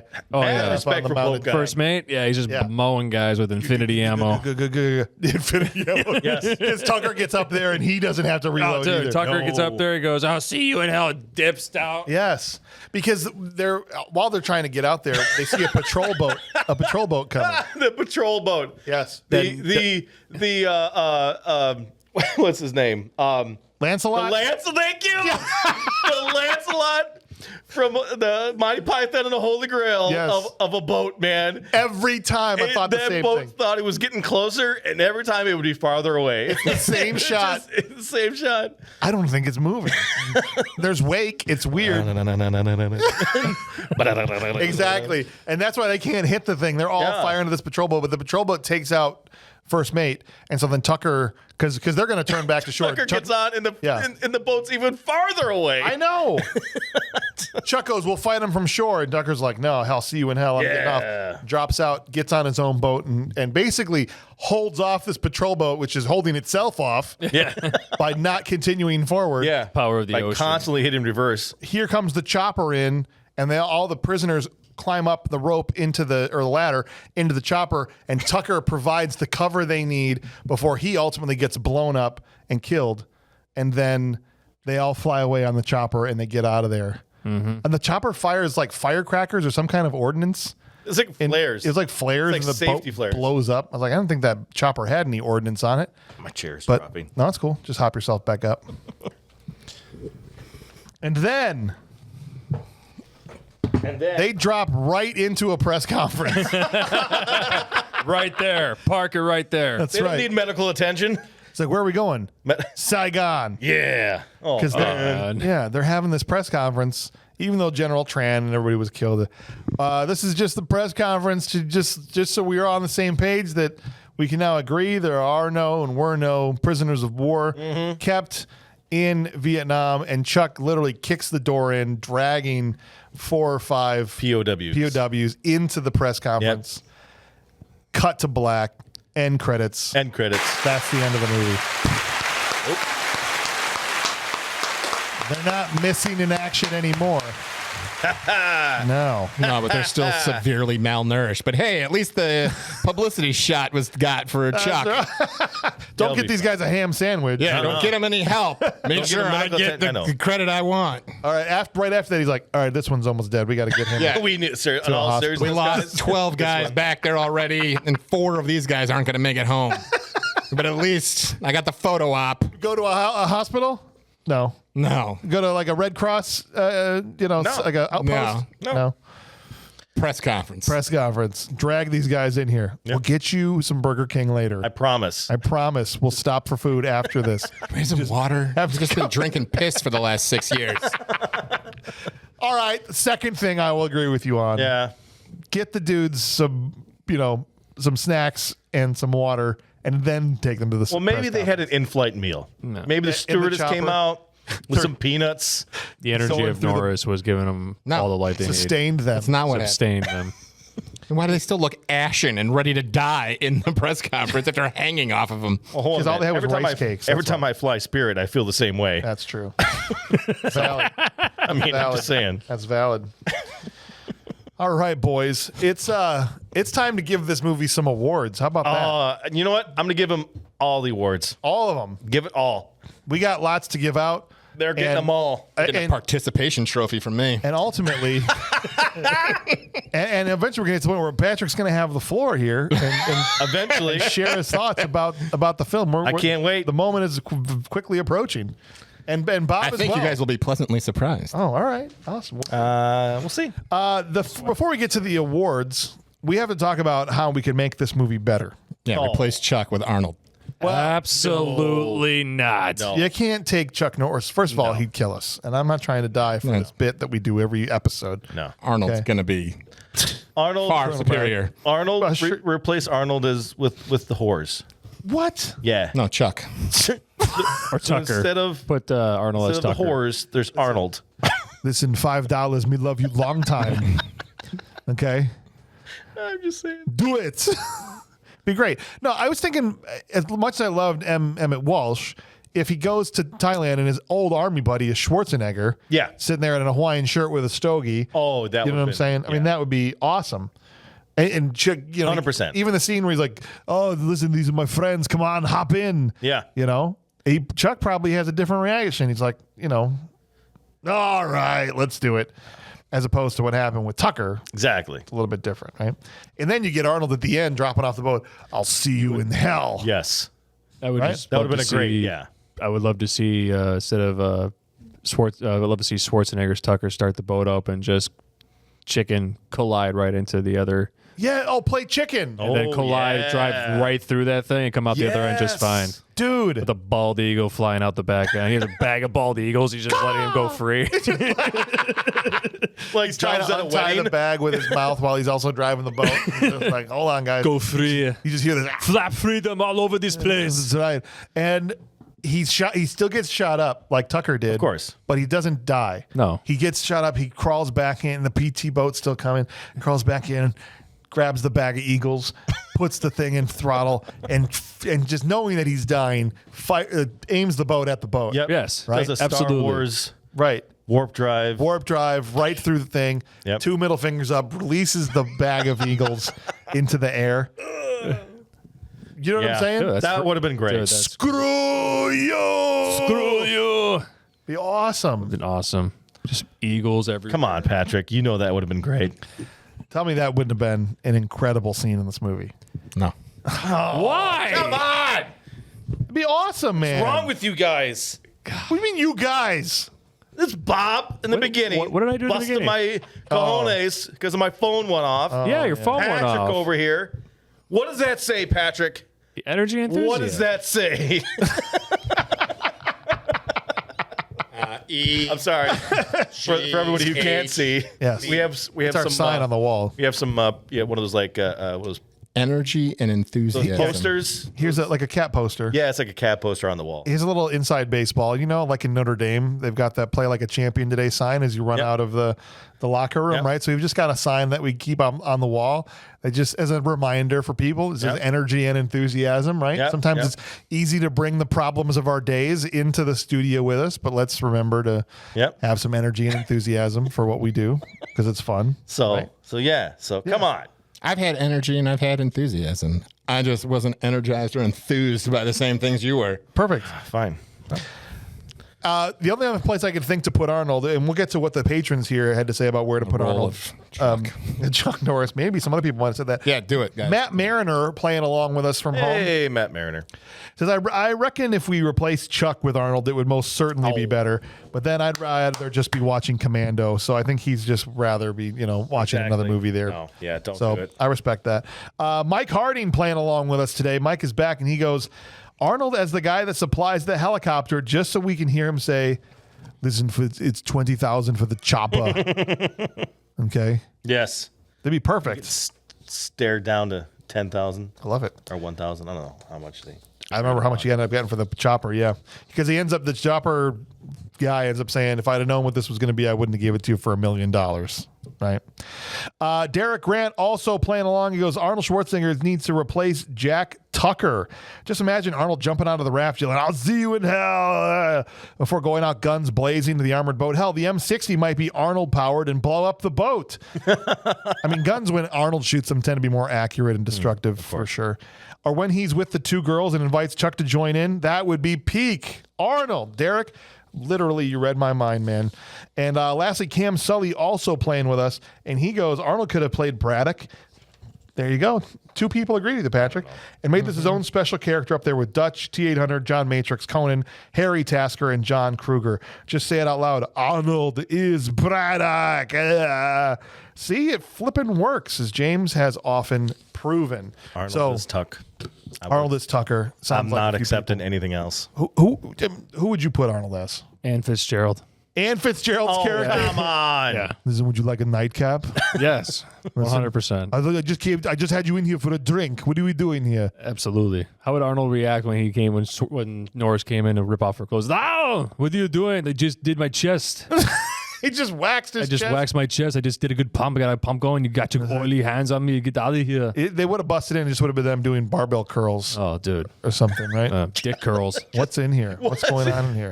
2 dudes are definitely not having sex in Oh, here. that's right. That would have the general. General. God bless America. Get out of here. General Tao. Tran. General Ving. Vin. Would have just opened the door, saw that, and been like, "This movie's over." I'm sorry. My apologies. My apologies. I mean to disturb you too. Sorry, boys. I'll see you guys later. And See you in hell, maybe. you're welcome to stay anytime you Yeah, want. literally in Vietnam. anytime. Just let me know. Hit me up. Hit me up. Or maybe they're tag teaming in Fitzgerald. I don't know. Let's move to the awards. Hey. How about that? Is that cool? Let's give out our. Okay. No, I'm just. I got it. No, dude. I see how it is. Bob, don't ever change. I'm just joking. I'm And- just messing with you. It's all good. Shut up, Bob. Nice beard. We're going to move on to the Will Patton Award for Intensity, which we give it to the actor that really sold out for the role and brought the most intensity to it. Here we go.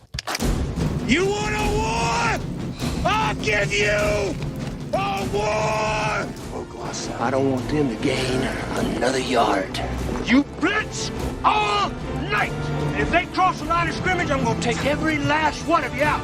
You make sure They remember forever. the night they played the Titans.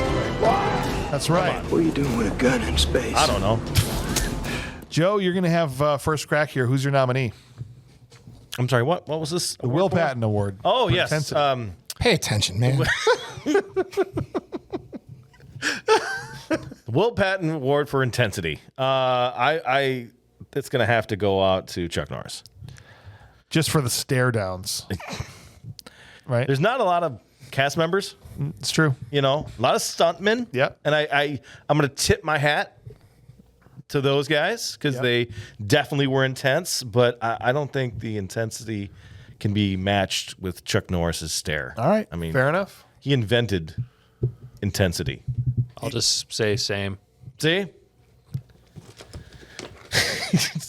Yeah, hold on. There's an order of operations here, guys. Oh, I was just speeding up the process. It's like I'm setting sorry. up a poker table, and I put something you're like fold. No, wait, just wait. Let the rest of us fold first. Hey, I got before you 5 fold. aces. What does that mean? Matt Mariner goes, Will Patton goes to M. Emmett Walsh. Not textbook intense, aside from his intense love of brothel culture, but he was easily the most committed and acted with the same sleazy gusto he brought to way better movies like Blade Runner, or hell, even Red Scorpion, which was also directed by Joe Zito. So that's a vote for M. Emmett Walsh as we go over to Patrick. I'm going to give it to Ernie Ortega. Ernie Ortega. I think he was Vin. Vin, okay, so evil goatee guy. Yeah. Nice. And, He was just intense. all right. Fair enough. Yes. No, just continue. Sorry. Okay. No problem. Next award is going to be coming from Michael Harding, and he goes, look, James Hong wasn't in this movie for long, but he was very memorable, and his character was so unlikable. I wanted to reach through the TV and strangle him when he accused Braddock of war crimes. And yeah, look, James Hong was really, really good in this as well, Mike. I agree with you. But I actually cast my vote for M. Emmett Walsh, the guy that played Tucker. I thought he was the one that was the most sold out for his role. Chuck was good, and he's always intense, but to me was just kind of doing his regular Chuck Norris thing in this. So I'm giving it to M. Emmett Walsh personally. Derek Grant said, look, I think this has to go to Chuck Norris. I felt his intensity throughout the film. The scene where he stares down the guy trying to upsell him on the boat was intense. I swear he was staring through my soul. It seemed like he really took his role seriously, and it makes sense because one of his younger brothers was killed in action in the Vietnam War. So to me, it's no contest here. Chuck Norris takes this one. And then, Bob, you said you're going with Chuck as well? See. All right, so that's 3 votes for Chuck, Yes. right? Okay. Yeah. 3 votes for Chuck, I think 2 for M. Emmett Walsh, and we give our last voice here comes from Cam Sully, so we'll see if he makes a tie or not. He goes, James Hong wins this no contest. It's a far cry from his better villain roles, but he at least manages to give this film far more credibility than it deserves by delivering some fun taunts. But that's only a second vote for James Hong, which means with 3 votes, Chuck Norris is going to win the Will Patton Award for intensity. On the backs of Joe and Bob, leading the charge for Chuck Norris on this one, boys. Leading the charge of freedom. That's right. Eagle Fang. All right. The next award we give out is to the worst actor in the movie, the one that showed the least range, that acted as well as a trash can full of dirt, or Steven Seagal. Let's go. Trash can, oh trash can, it's a trash can full of dirt, yeah. Love never dies, and neither do they. Love is eternal, and that's a long time. That's right. So, Joe, over there to you, who is your nominee for the trash can full of dirt? I don't know. I'm sorry. No, yeah, I come back to me. Okay, we'll come back. I don't want to hold up the show. We'll start with Cam Sully. Cam goes, sorry, Bob, but Chuck has to earn his due to his always flat and unengaging presence. Who said that? Cam Sully. Cam Sully. Whoa, Cam Sully. This is the guy I rejected his podcast. Yes, yeah, that's him. Yeah. Jeff Speakman had more emotion any day and would have worked better. This might as well have starred Seagal, so it would at least be funny.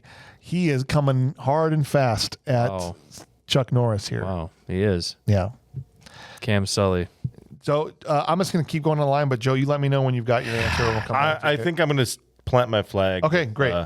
Ortega. Okay, the guy, Vin. Yep. Yeah, I'm gonna stick evil with him. goatee guy. He not very compelling, not very evil, not very. He just a lot of meh. Yeah. from him. So I think I'm going to go with him. I Sorry, got you. I don't have a very strong. What you call it? I have some other good opinions on other awards, but this one here is like. It's all good. Yep. Patrick. Chuck Norris. Son of a bitch. Jeez. You take it back. I won't. You take it back now. I will So not. fast and without hesitation. Why? Drywall.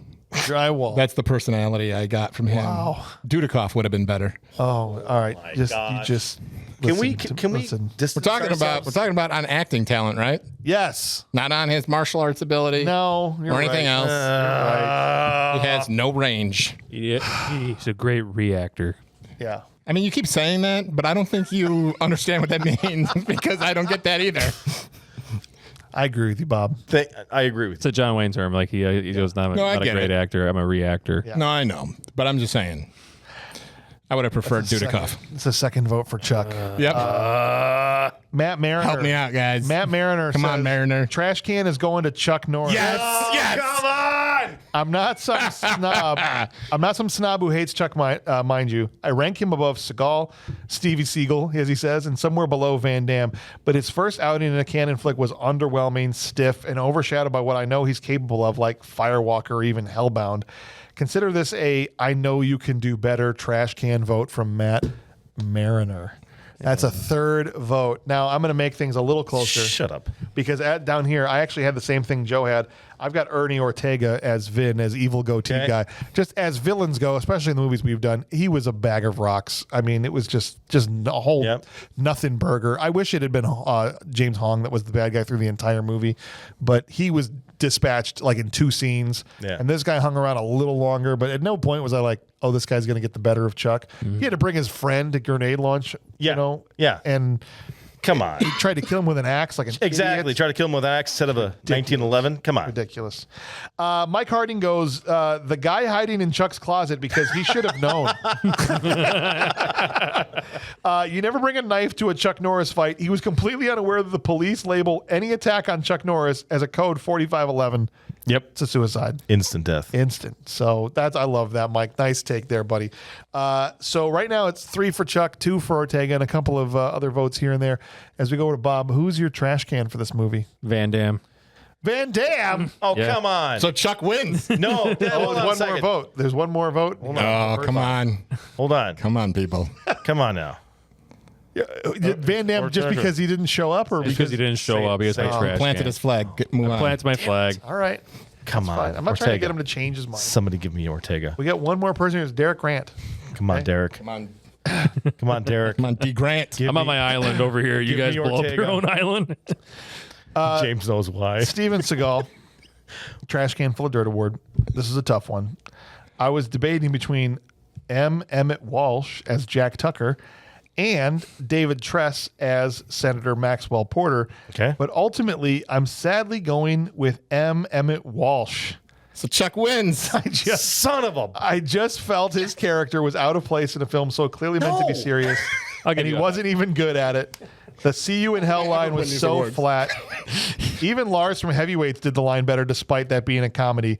I agree. Do it to it, Lars. Anytime, Tony. I would have preferred that character to have been more serious to fit the vibe of the film, which means, guys, I hate to say it. make sure the door's locked over there. Oh. Chuck Norris is going to win the Trash Can Full of Dirt Award, and may God have mercy on our souls. I'm on my island.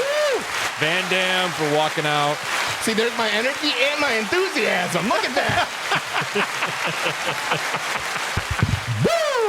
Oh, wow. James, It makes you I feel was any so better. close to getting my dream. Well, I know. I was so close. I thought it was going to go there. It'll happen. I won't talk about it because No. if I talk about it, it's just going to give it away. But Right. I was close. That was close. Give it away now. All right, the next award we give out is to an actor that had a small role in the movie, but did a lot with their small role. They were the unsung hero of the film. Not the one's going to get all the praise like the stars of the movie, but who made the movie better in a small part. It's the Steve James Award. You know, every place you go, there's always someone who thinks he's a badass, right? Then there are those few who are. Are you some kind of a badass karate boy? Joe? Okay, now, I hope IMDb is correct. Because I scroll down on the people who are in this movie, I think I know where you're going with this. and then the one and only Steve James Yes. is in this. Yes. What? As a stuntman. Yes. Steve James was in this movie. What? Yeah. Thought I saw him. So, But you did so well, you didn't even realize he was in the movie. Because the stunts were so awesome. yes. And we've been praising the stunts the entire time because of that man. We are bending the BMR rule here. Are you going, Steve I James? am going Steve James. Anything that Steve James is, he gets my vote. Especially if it's a Steve James award, he's getting my vote. All right. Okay, Hard to argue with that. runner up, I'll give Tuck Okay. and James Hong. All right. Fair enough. Tip I of can't. the How do you hats argue to- with that? I can't Tip argue with hats that. to both those gentlemen. All right. Derek Grant comes in. He goes, this one's more like the Unsung Villain Award. My vote goes to Ernie Ortega as Vin.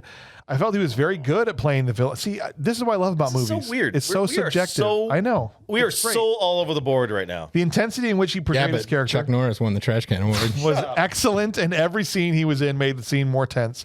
The biggest issue I have was that he was killed too quickly. I feel there should have been a final showdown between him and Chuck. Once he died, the high stakes didn't feel so high. I agree with you there 100%, Derek. Absolutely. Patrick, who is your unsung hero of the movie? James Hong. James Hong as General Tran. I just love a good shit talker. Yeah, he did. Especially just those little was good at it. sly He was good at it. digs. Yeah, He was really good at it. he was.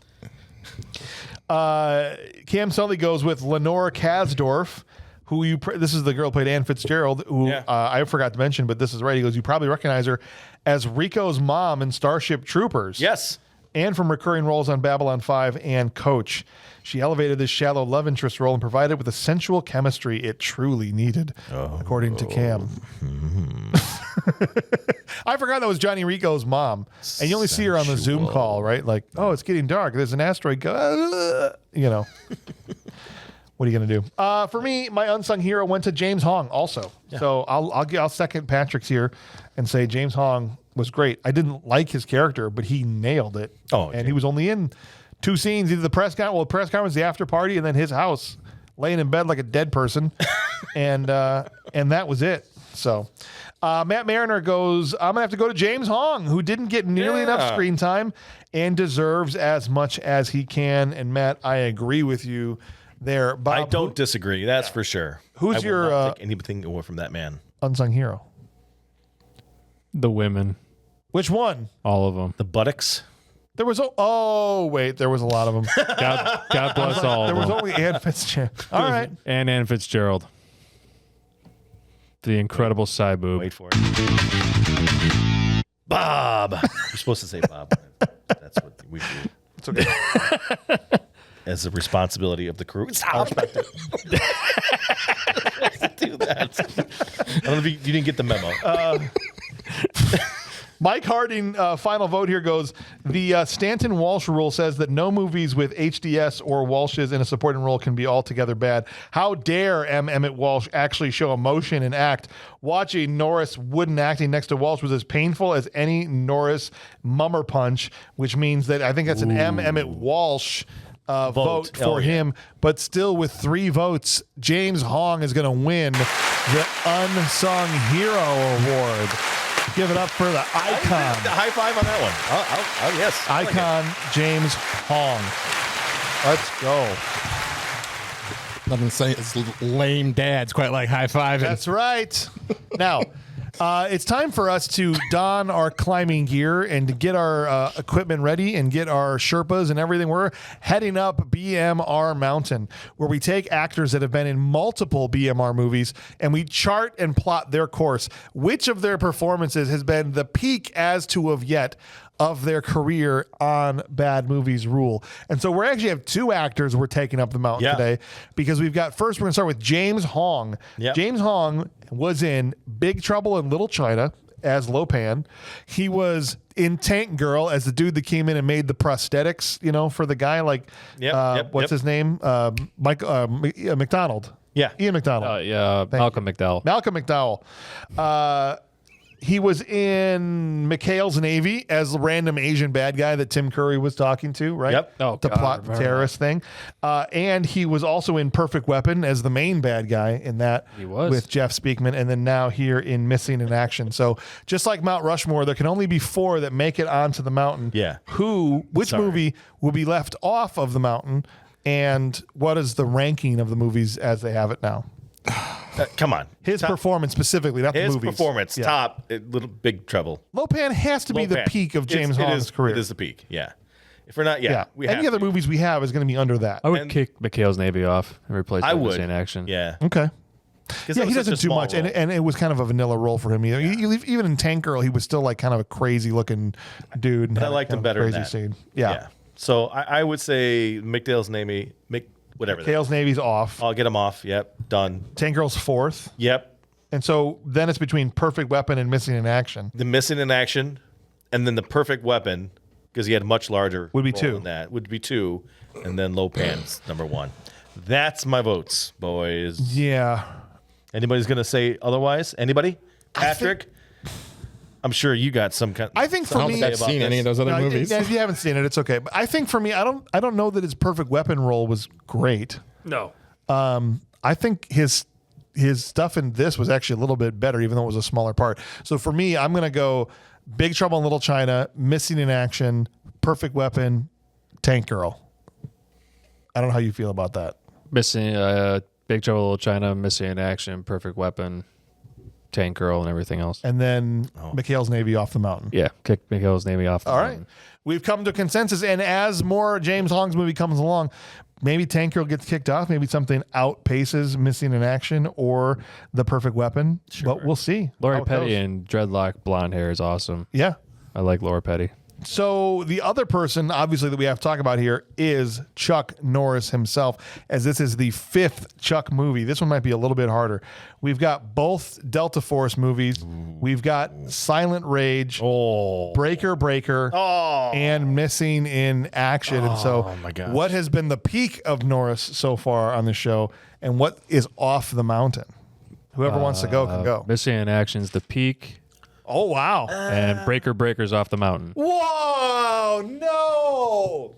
Right. The Breaker, I actually love his performance in that. No, movie. yeah, it's a good movie. I'm not saying it's not, but it's just like I haven't rewatched Breaker Breaker in a long time. That's I fine. saw And, it twice. and this is your ranking, so that's Yeah. So where would you put the other three then? If we had, you said Missing in Action's peak. Missing in Action, Delta Force. Actually, you know what? I take that back. Okay. I'm kicking Delta Force off. The first one. The first one. That's what I was gonna do. That is the most boring 2.5 hours I've ever seen. Yes. Okay. So I'm going to go rescue Breaker Breaker, throw it back on the mountain. So I'm going to do Missing in Action, Silent Rage, Delta Force 2.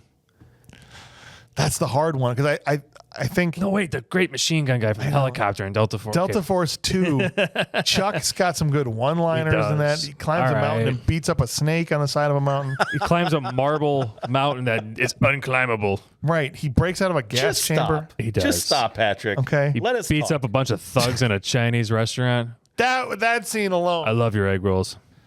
All right. All right. But Silent Rage, he was God, Silent Rage was great. his stuff with Charlie, his partner. Oh, my man's God. Man's got to have a code, Charlie, right? Yeah. All right. It's So hard. Missing in Action, Delta Force, Silent Rage, Breaker Breaker, Delta Force 2. Delta Force 2, sorry. Okay, Delta yeah. Force 2, the Colombian Connection. Had nothing to do with Colombia. And then Breaker Breaker. Then Breaker Breaker, and then you can kick Delta Force Yeah, off. kick the rest of them off. I might, based on just his performance, I might have to go Delta Force 2, Schools Out, right? You know, that whole thing and stuff. Okay. Delta Force 2, Silent Rage, Breaker Breaker, Missing in Action. I respect that. If it's just based off his performance, Those Missing four, in I'm Action's good. As long as those Yeah. four stay on the top four, Yeah. I'm good with that. Missing in Action's maybe a better movie than like Breaker Breaker, but Chuck's performance specifically in that movie though, I really like that dick punch he delivers to that dude on the stairs. That's worth a spot on the mountain. Chef's kiss. I can't wait to talk about Lone Wolf McQuade. Lone Wolf McQuade, Invasion USA. Those are going to be some great episodes. Invasion USA. So, anyways, let's go ahead and move to the next place Yeah. because we don't want to. No, it's now that we've dusted off the snow and gotten off the mountain, it's time to render our final verdicts. Okay, And- good. And we're going to start with Joe as he is in the spot of the table that we start with. And so the table is going to be yours, Joe. What are your overall feelings about Missing in Action? No one cares. All right. Is this where I give my? This is the floor is yours. No one Thanks, can possibly Bob. interrupt you. Yeah, but you shut up. Okay. First thing I just want to say, The I'm time glad. for you to speak is now. Don't you dare! Don't you dare! Don't you pull a me. I'm not. Go ahead. I gave you the squeak toy so you can manage your anger. Okay. Anyways, so do you want me to give the final Yeah, rating that's what as we're well? waiting on. Yeah, this Okay. is it. Okay. So this is everything. Okay. Jeez. All right. Take your time. Don't rush me, Patrick. Today, Junior. I Don't mean rush this me, with all Patrick. sincerity. You shut up, Bob. PC serious. You take your time and say what you want to Okay, say. okay. So, this is the first Missing in Action movie I've ever seen. So, I haven't seen any of the Missing in Action movies, okay? So, as a connoisseur of bad movies, this is pretty damn good. Are we talking Titanic? Are we talking Back to the Future? Are we talking this? No. But talk about action movies. This is 80s, right? Or is it? Yeah. 84. Talk about 80s action movies. I mean, the fact that if you cut out all of Chuck Norris's going from point A to point B quietly, this movie would be 25 minutes long. Other than that, It was. I think it was. It is. This is definitely, without a doubt, 100%. Despite what the glaring look I'm getting from Patrick to my left here, the condescending. This is just my face, man. This look that I'm constantly getting from this man, which I am not going to be bullied by a man of your stature. Look, my daughter always says, "Dad, why are you mad?" I'm like, "This is just my face." Yeah, your resting bitch face will not affect my ultimate outcome. This is a bad movie that rules. 100% all day, every day. Chuck Norris for life. Done. Well said. Well Chuck said. Norris, the Trash Can Award winner. He's going to ride that horse till it dies. Not the horse from Breaker Breaker. That one will never die. I hope that horse just breaks a leg. That's right. You'll love this, Joe. This is from Michael Harding with his final rating. I reached out to Chuck to ask for his help in submitting my awards, but he does not believe in any kind of submission. Give that man a point. Yeah. Yep, he deserves a point. He says, this movie is ridiculous, and it makes no attempt to hide it. From the opening scene when Chuck dives off a watchtower with 2 live grenades, it's on. Yep. Car chases, gunfights, rocket launchers, C4, belt-fed machine guns with unlimited ammo. This is 80s turn-your-brain-off popcorn movie making at its best. This movie is so badass that when it was released in France, the French surrendered to Chuck just to be safe. Is this a good movie? No, but this is without a doubt a bad movie that rules in the best way possible. Yet Mike always brings it. And I do want to... it's on the second page here, so I missed it, but he did include his mountain rankings. And he's the only one that did, which I don't usually ask them for. But Mike Good for him. Can do it here. He put Delta Force 2 at number 1, The Colombian Connection. Okay. Missing in Action number 2, then Silent Rage, then Breaker Breaker, and also left off Delta Force 1. Delta Force deserves to be in hell. So write it straight in hell. As long as those 4 stay at the top, anywhere in that order, I'm good. Yeah, but what's going to happen once another Chuck movie comes in? Chuck Norris is going to have to fight Chuck Norris. That's what's going to happen. Patrick, the floor is yours. No. Can I just leave now? Sucked. Hated it. Bad movie. Full stop. Done. Good. You said we'd be pleasantly surprised. Just move on. Move I on. lied. Don't give him any more time. That was not being truthful. That was Is there anything else lying. you'd like to say? Misdirection. Okay. Sleight of hand. I got you. I hated it. All right. There's not one. Even one redeeming thing about it that you enjoyed. James Hong. All right.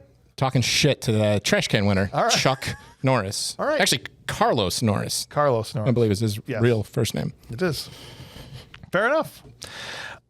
You good? I don't want to cut you off. You good with me moving on? Yeah, that's fine. All right, perfect. Derek Grant jumps in, says, this movie has a lot of flaws. How did Chuck survive suicide off a building holding 2 grenades? He was inside a trash can. Why did he have to watch him change shirts for 5 minutes? Touch me. I served as a forward observer. Okay, so this is Derek. Forward observer. Yeah. I would radio in coordinates for mortar, artillery, airstrikes, and naval strikes in the Army. And who in the hell was calling in the coordinates for the mortars? Thank you. Yes. Those things would hit right next to the guys, and the next one would be 100 yards away. Yeah. And I was thinking as I'm watching this, going, they're not even close. The first half or the first little section, they weren't horrible. Right. That second mortar team, bro, the worst. Terrible. I wanted Chuck to roundhouse kick a mortar out of the air. I think the mortar team was run by the Sisterhood of the Blind. the School for Blind Children. I wanted him to roundhouse kick a mortar shell out of the air back into the pipe and blow everybody up. Backpipe it. Be awesome. It's the worst way to go. Yeah. So anyway, he goes, who the hell's calling in? He goes, it made my blood boil. But despite the issues, it's a bad movie that rules. The explosions were top notch, and Chuck was very intense throughout the movie. I liked the villain, wanted more. When Chuck was trying to get back to the hotel, I actually felt nervous he wasn't going to make it. Absolutely a bad movie that rules, and I will be watching this one again. There you go. Coming from somebody that served in the somebody military. with taste. With taste. Derek Grant. An actual American. Bringing it. I was born in Fort Knox, Kentucky. There you go. Thank you for your service. Nice. Thank you Spent for your 3 service. years living in Europe during the Cold War. What? You were? My dad was in the Army, so I mean, the first 6 years of my life, I lived on military bases. I'm surprised you didn't were hanging out in Canada during the Vietnam War. I would have been. I'm just joking. Cam Sully comes in and goes, Still want to go to Canada. oh, here, you'll find a buddy here with Cam. Yeah, there we go. Bad movie, full stop. Thank you. Son of a... That's why I'm not on his podcast. He goes, you can enjoy the second one. Give him his money back. As a bad movie that rules. Just refund him his Patreon. Yeah. You can enjoy the second one as a bad movie that rules, and the third one has some legit fun action, but this has always been a huge slog due to the insufferable cliches and zero fun on display. The best I can say is that it's more watchable than the last Rambo, which was a disgrace to an otherwise amazing franchise. What's that say on the bottom? Let me see that thing. What's Cam Sully. Yeah, what is it? Security guard / filmmaker / podcaster. Yeah. And he hates the last Rambo, the one where he's on his farm. I thought that one was awesome. Yeah. That's all right. This guy, Cam Sully, let me tell you. Bob? Let me tell you, Cam Sully. Let me tell you. Oh, is it my turn? Yeah. Oh, it's 100% your turn. But you can spend the turn raking Cam over the coals if you want to. I mean, it's your time. It's your time to do with as you please, whatever you want. It's okay. It's okay. Cam Sully. I mean, it's all right. It's all right. Thought we were friends. We're not friends. You rejected him, I thought. I know. That was the first time he said his name came up. I go, yes, I did reject him. I'm sorry. Hey, you made your own bed, man. Yeah. Lay in it. I am sleeping in it with his mom. Oh. I'm joking, Cam.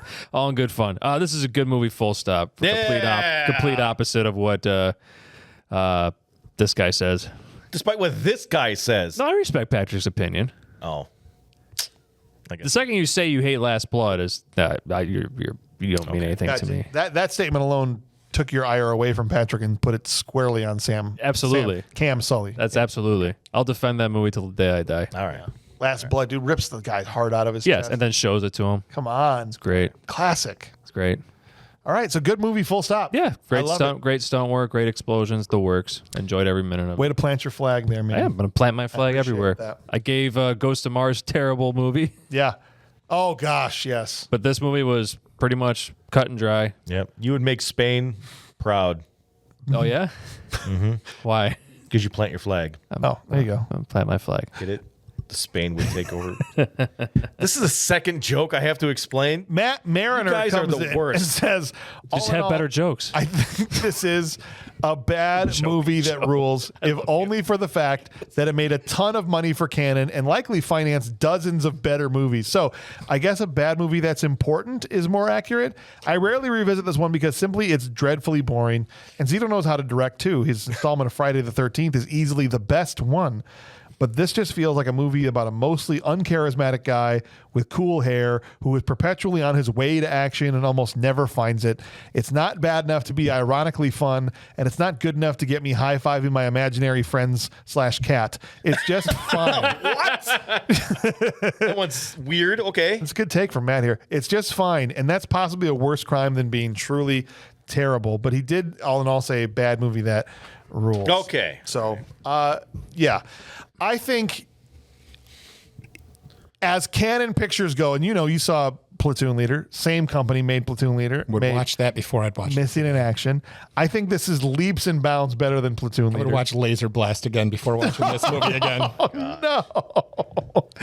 Look, Pew, pew. As I've already said, as I already said earlier, shoot this directly into my veins. And I'm a sucker for it. I admit I'm an easy mark.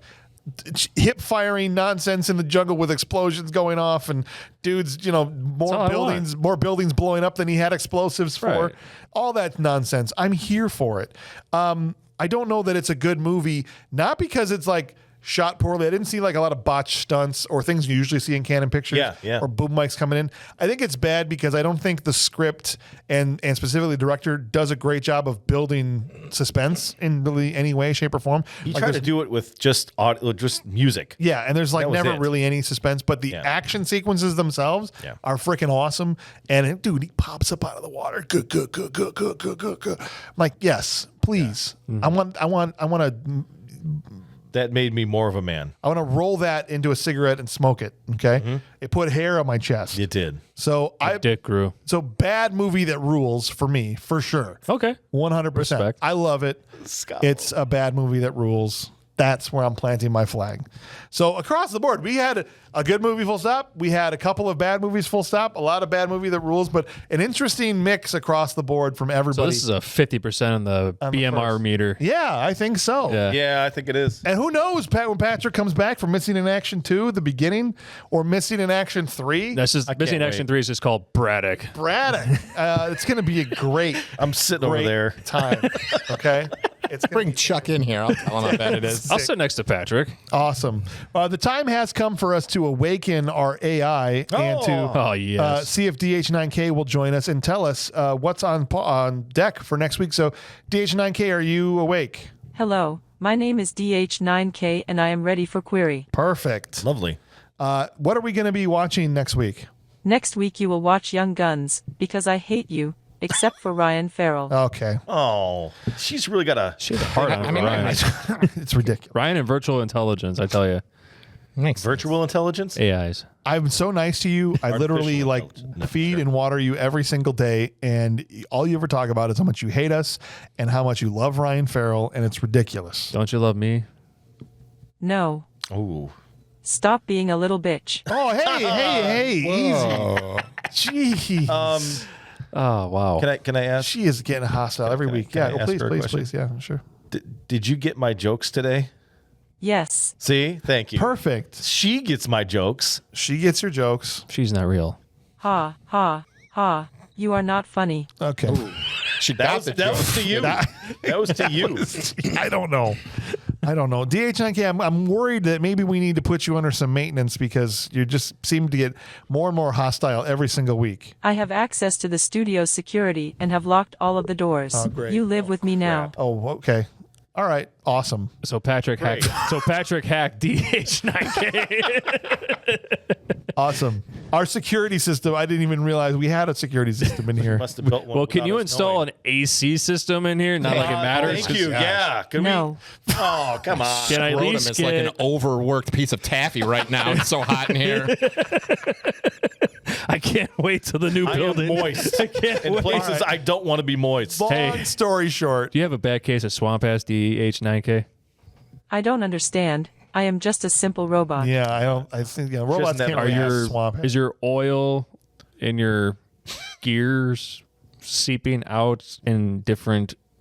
You'll get there. Is that a areas. euphemism? I believe in you. Sounds like probably the dirtiest thing we've said all day. He's Yes. getting there. Oh, okay. perfect. Oh, nice. All right. That was a good joke, Bob. All said and Not done. funny. We're doing Young Guns next week, okay? A movie starring Kiefer Sutherland, Emilio Estevez, Charlie Sheen. I think Tom Cruise even makes a cameo in this movie. Yeah. Lou Diamond Phillips, first time back since The Big Hit. So is this The Outsiders Part 2? LDP. All those people. I mean, I know good Lou movie. Diamond This Phillips is was a a good wish. movie. But Wish I was on Young Guns. I've never seen it. Oh, it's a good movie. It's fun. It's a fun movie. It's It like got Knight's, trashed by the critics. Yeah, well, screw it's like that. Knight's Tale, Is it? except for westerns. Okay. Yes. Yeah, without the music. There's Without no, the music, modern music. but it's more in it. like a hip, cool Brat Pack rock and roll western. 10-4. 10-4. I'm looking forward to seeing it. This was picked by our patrons on the poll on Patreon, and so DH9K had no choice with this one. They voted it Wow. through. So, How does she feel about that? well, she said she chose it because she hates Yeah. us. well, So she's confused. she chose it. She chooses the 6 movies for the poll. Got it. And then they ultimately vote. And so the fact that it was on there in the first place, she hates. She may have just hacked the voting. Oh, she doesn't hack things. She hacked- is She hacked the security We're system. going to live here for the next 5 years. awesome. Not me. Well, Bob's just going to kick the glass door out here, and then this we're is going to have to gonna pay be for like it. This is literally like reenacting science mystery science theater 3000. It We're kind of literally going to is. be locked into this year, Forced to watch movies. forced to watch bad movies. Sign me up right now. Man, we're like a second-rate version of a much better riffing show. That's our ultimate hell to be stuck in. Second rate is shooting high. Third or fourth rate, maybe. We're 4th rated, yeah. All right, guys. Well, look, thank you for joining us, Bob. Thank you for being here for another Chuck Norris movie. Thanks for having me. I know you haven't been on all of them, but you've been on a lot of them. Same with Joe. Thank you for being here for another Chuck. And we've just now My pleasure. christened. Who was it that had never seen Chuck? Clint had never seen Chuck before. Clint had the same reaction, but he watched the worst possible Chuck Norris movie. Delta Force. He thought this was bad. Delta Force, there's like no action for first 75 That was minutes. the wrong first Chuck movie to make Clint ever watch. And just so we're clear. We're talking about the Chuck Norris who won the trash can full of dirt award, Yeah, right? that's the Chuck I Norris. think he won the trash. Okay, we get it. I think he won the. I'm pretty sure he won the trash can for Delta Force 1. That Did, makes I don't. sense. Did he? I don't have to go back and look. It's so long ago. I don't remember. I think he might have. If we keep giving him multiple trash cans, our lives are seriously in jeopardy. Yeah. Might have to change it to the Chuck Norris. No. Trash Shut can your full of dirt mouth. award. No. Chuck Norris never asked a 16-year-old saying, "I have younger girlfriends than you." That's right. And for that reason, Steven alone, Seagal did. The man will It's true. never be the trash can. Thank you guys for listening. And Thank we'll you for catch your service, Chuck on Norris. The next one.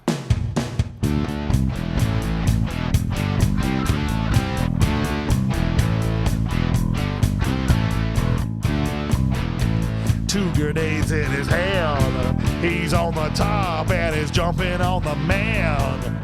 And win in trash can. And shut your freaking mouth. He's full of dirt coming up out of the water with a gun, and he's shooting the guys that thought he was dead. Hey, he ain't dead. But his trash can's made of lead. You can go right to hell, Patrick. Whoever did this theme song is awesome. That's my boy Dean. Yeah. Dean, you're great. Shout out to Dean Fresh. He's got to write my Trash can. soundtrack to my bedroom life. Chuck Norris.